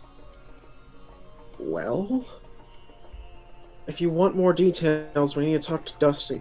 I believe Leah has an address where we are supposed to be meeting him. Oh, yes. I take out a piece of paper. It has the Misha, address on it. Yeah, I'd hid the paper inside my diary in the in the bag of holding. Okay, That's so the- as you flip open the diary and begin rummaging the pages to find the loose sheet, a loose sheet falls onto the floor. I'd say I snatched that up, but I'm a bit out of reach and I can't move over there to get it. It's really crowded in here. Now I'm confused. Didn't I destroy that one? You destroyed a loose sheet that fell out. I will bend down to pick up the sheet because I want to see the address. Okay, you pick up the sheet and open it. It has an immense amount of writing on it, not just an address. This doesn't look like an address. You do notice Raiken's name up prominently on the page. I'm gonna try to smash it. Okay. Are you going to let her? Just no opposition? I get a glimpse at what it says like at the beginning. I do start reading it, but Okay. once it is clear to me that it is not an address. I'm not going to like fight holding. Yeah. a piece of paper So across you're my just kind of diary. like, you read the first couple lines and your mind sort of traces over more and you just go, this is not an address, and then she just reaches out and snatches it from you. You let it go. Yeah. You turn it towards you. It is creased in half, but it is very much the story you thought you destroyed. How did? How did what? Never mind. It's for another time maybe. What's I wrong, found, Leah? I find the actual paper. Yep, a few more shuffles of the pages, and you find another folded piece of loose leaf. You check this one, it's got the address. You pull it out, pop the other folded sheet in, quickly stuff the diary in the bag of holding, and hand it the correct one to Lair. Out of character? I'd like to say I was very heavily debating using detect thoughts. Detect thoughts and alarm. Just Raiken. This is not an address. It's just, Oh, I meant on You now have an address. I do not know where this is. Accurate. Do any of you, or shall we go and speak to one of the clerics? I'm sure there's a map here or something, or we can use. If not, I would imagine we can just get directions. yeah. It's starting to become very warm in this room. Let's if the plan's to go find him, then let's just go do that and then continue the discussion there. After one more thing. Since, given what we're dealing with, do a lot of you wish to call in your favor? From what I was told, it will take time for them to respond. I have no idea. What are you talking about? Was No, Was the Jebel, magic you're aware done? 'cause this was. It's possible they've had. Jebel 8 was not there days when they and- received the item. Correct, but he was there when I found out about the item. So he should know from that. Well, you would imagine he would know. But regardless, in response to Lair's question, according to Dusty in the Tabaxi, Mr. Johnson had 8 days, and Trisarn's resting place was not 8 days away. So it may very well have already been done, but we have to try.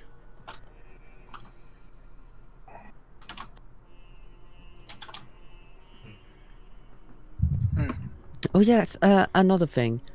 I also wondered if this might be important enough for us to contact. See, no. What was the name of the dragon again? That's what Cyrus was asking about. That's the favor calling in. Oh, okay. Siltharis is the name you're looking for. Siltharis, yeah. See, Jebel is confused in character Yeah. because he's just Jebel. That's fair. Yeah. Leah This- has no such excuse. This, I guess I wasn't paying attention. this I does thought we seem were in talking- line with something that she should be made aware of. So I mean, perhaps if we the very have- least- If you potentially have another of the evil dragon siblings out, it's definitely something she would want to know. it seems like it should at least be worth attempting sending, wouldn't you say? Can we send her? I am familiar enough. I would like to know where exactly this would be happening. All right, then let's go talk sending. to Dusty. He said he had the location. So let's go figure out where this address is. Or maybe possibly call it there, because it's getting kind of late, and that's a decent stopping point. I won't have the time to learn the spells that I want to learn if we need to leave. Correct, you won't. I want to learn these spells. And buy the spell scrolls, copy it from that over time. Spell scrolls are so expensive. Jebel wants to Regardless, do something collection of because- information is required. Let's move. Are we stopping there? If that's what the Before we group get wants into to a do, but I whole wasn't bunch of told stuff. there was a hard stop tonight, so it's up to the group if they want to keep going. I'm game. I just wanted to make sure. I'm getting pretty tired. I just want to do one thing before we stop. What's that? I wanted to give the I have the statue from Garland. The knight on the horse. Yeah. I Yeah. wanted to give that into the temple. Okay. 300 platinum. So have they then convinced you to leave? Where? I am going to go and find Shara and explain that there is a pressing matter, but I will return as soon as I can.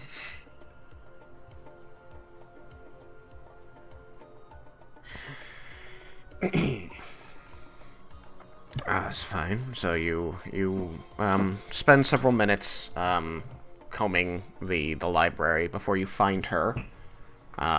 She was you find sort of like a little nook with a very cushiony chair that she is plopped in, and with a book, and seems to be very much enjoying reading it. And she looks up and says, is it time to continue our session? I wish that I could, but my companions had brought a pressing matter to my attention that will hopefully not take too long before I can return to the temple. Normally, we do not let adherents out of the room until all of the knowledge has been collected. That is the will of Ione. I was hoping I would not need to impress that upon you, given your status. If things were not as serious as they may very well be, then I would not be allowing myself to be drawn away. And there is no possible way that whatever it is could be completed without you, and we could return you to them once our work is done?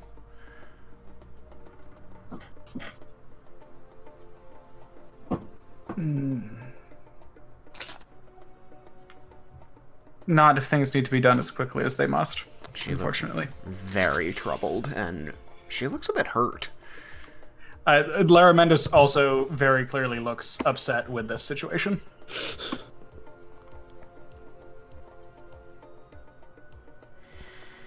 We'll do our best to return him as quickly as possible, for I know this is important as well. By rights, you are not bound by the Chamber of Knowledge, and I cannot stop you from leaving. But I do hope you'll seriously reconsider. There's so much more we need to get through.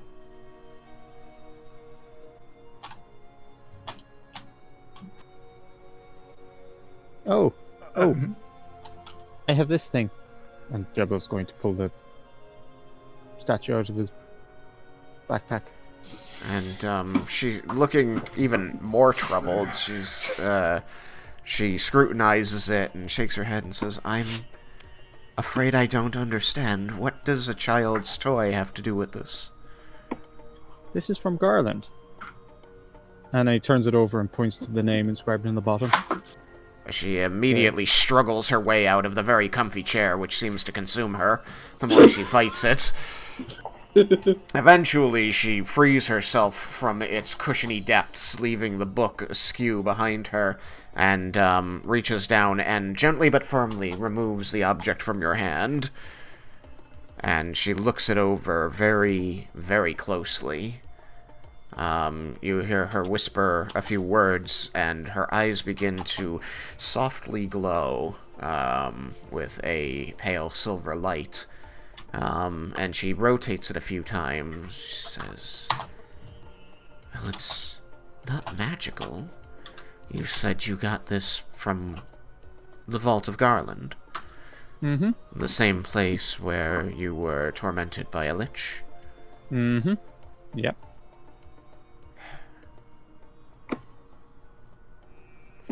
I will add this to our collection. And she turns back and toward the cushiony chair, and you see her pull on a leather strap that is like draped across it, and out comes this leather bag, and she shuffles around in it. You can hear, jingles and clangs of metal objects, and eventually she pulls out a handful of coins, and with her thumb kind of goes through it and says, the Temple of Ione will purchase this historical artifact from you. Do you know the importance of the name inscribed on it? That's the last king of Garland. She looks at it again, she looks at you, and looks at it again, then she reaches back into the bag, pulls out more coins, and says, the Temple of Ione would very much like to purchase this historical object from you. Okay. And she holds out her hand, and assuming you do the same, she drops a handful of coins into it. Quickly counting it, it is 35 platinum coins. That is exactly how I imagined that little exchange going.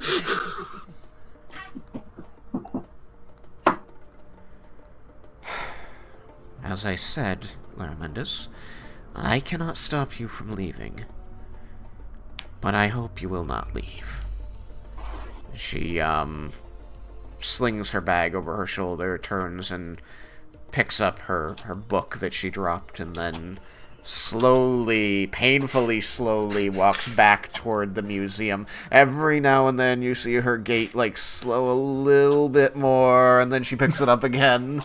And then before she turns into the museum area, you see just, her red-skinned, long-nailed hand resting on the wall, And she just gives the slightest turn of her head. No eye contact. Just like she's going to look over her shoulder and doesn't.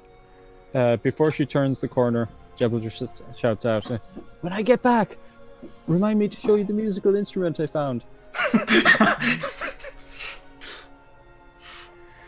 At this, there is a full-blown sigh.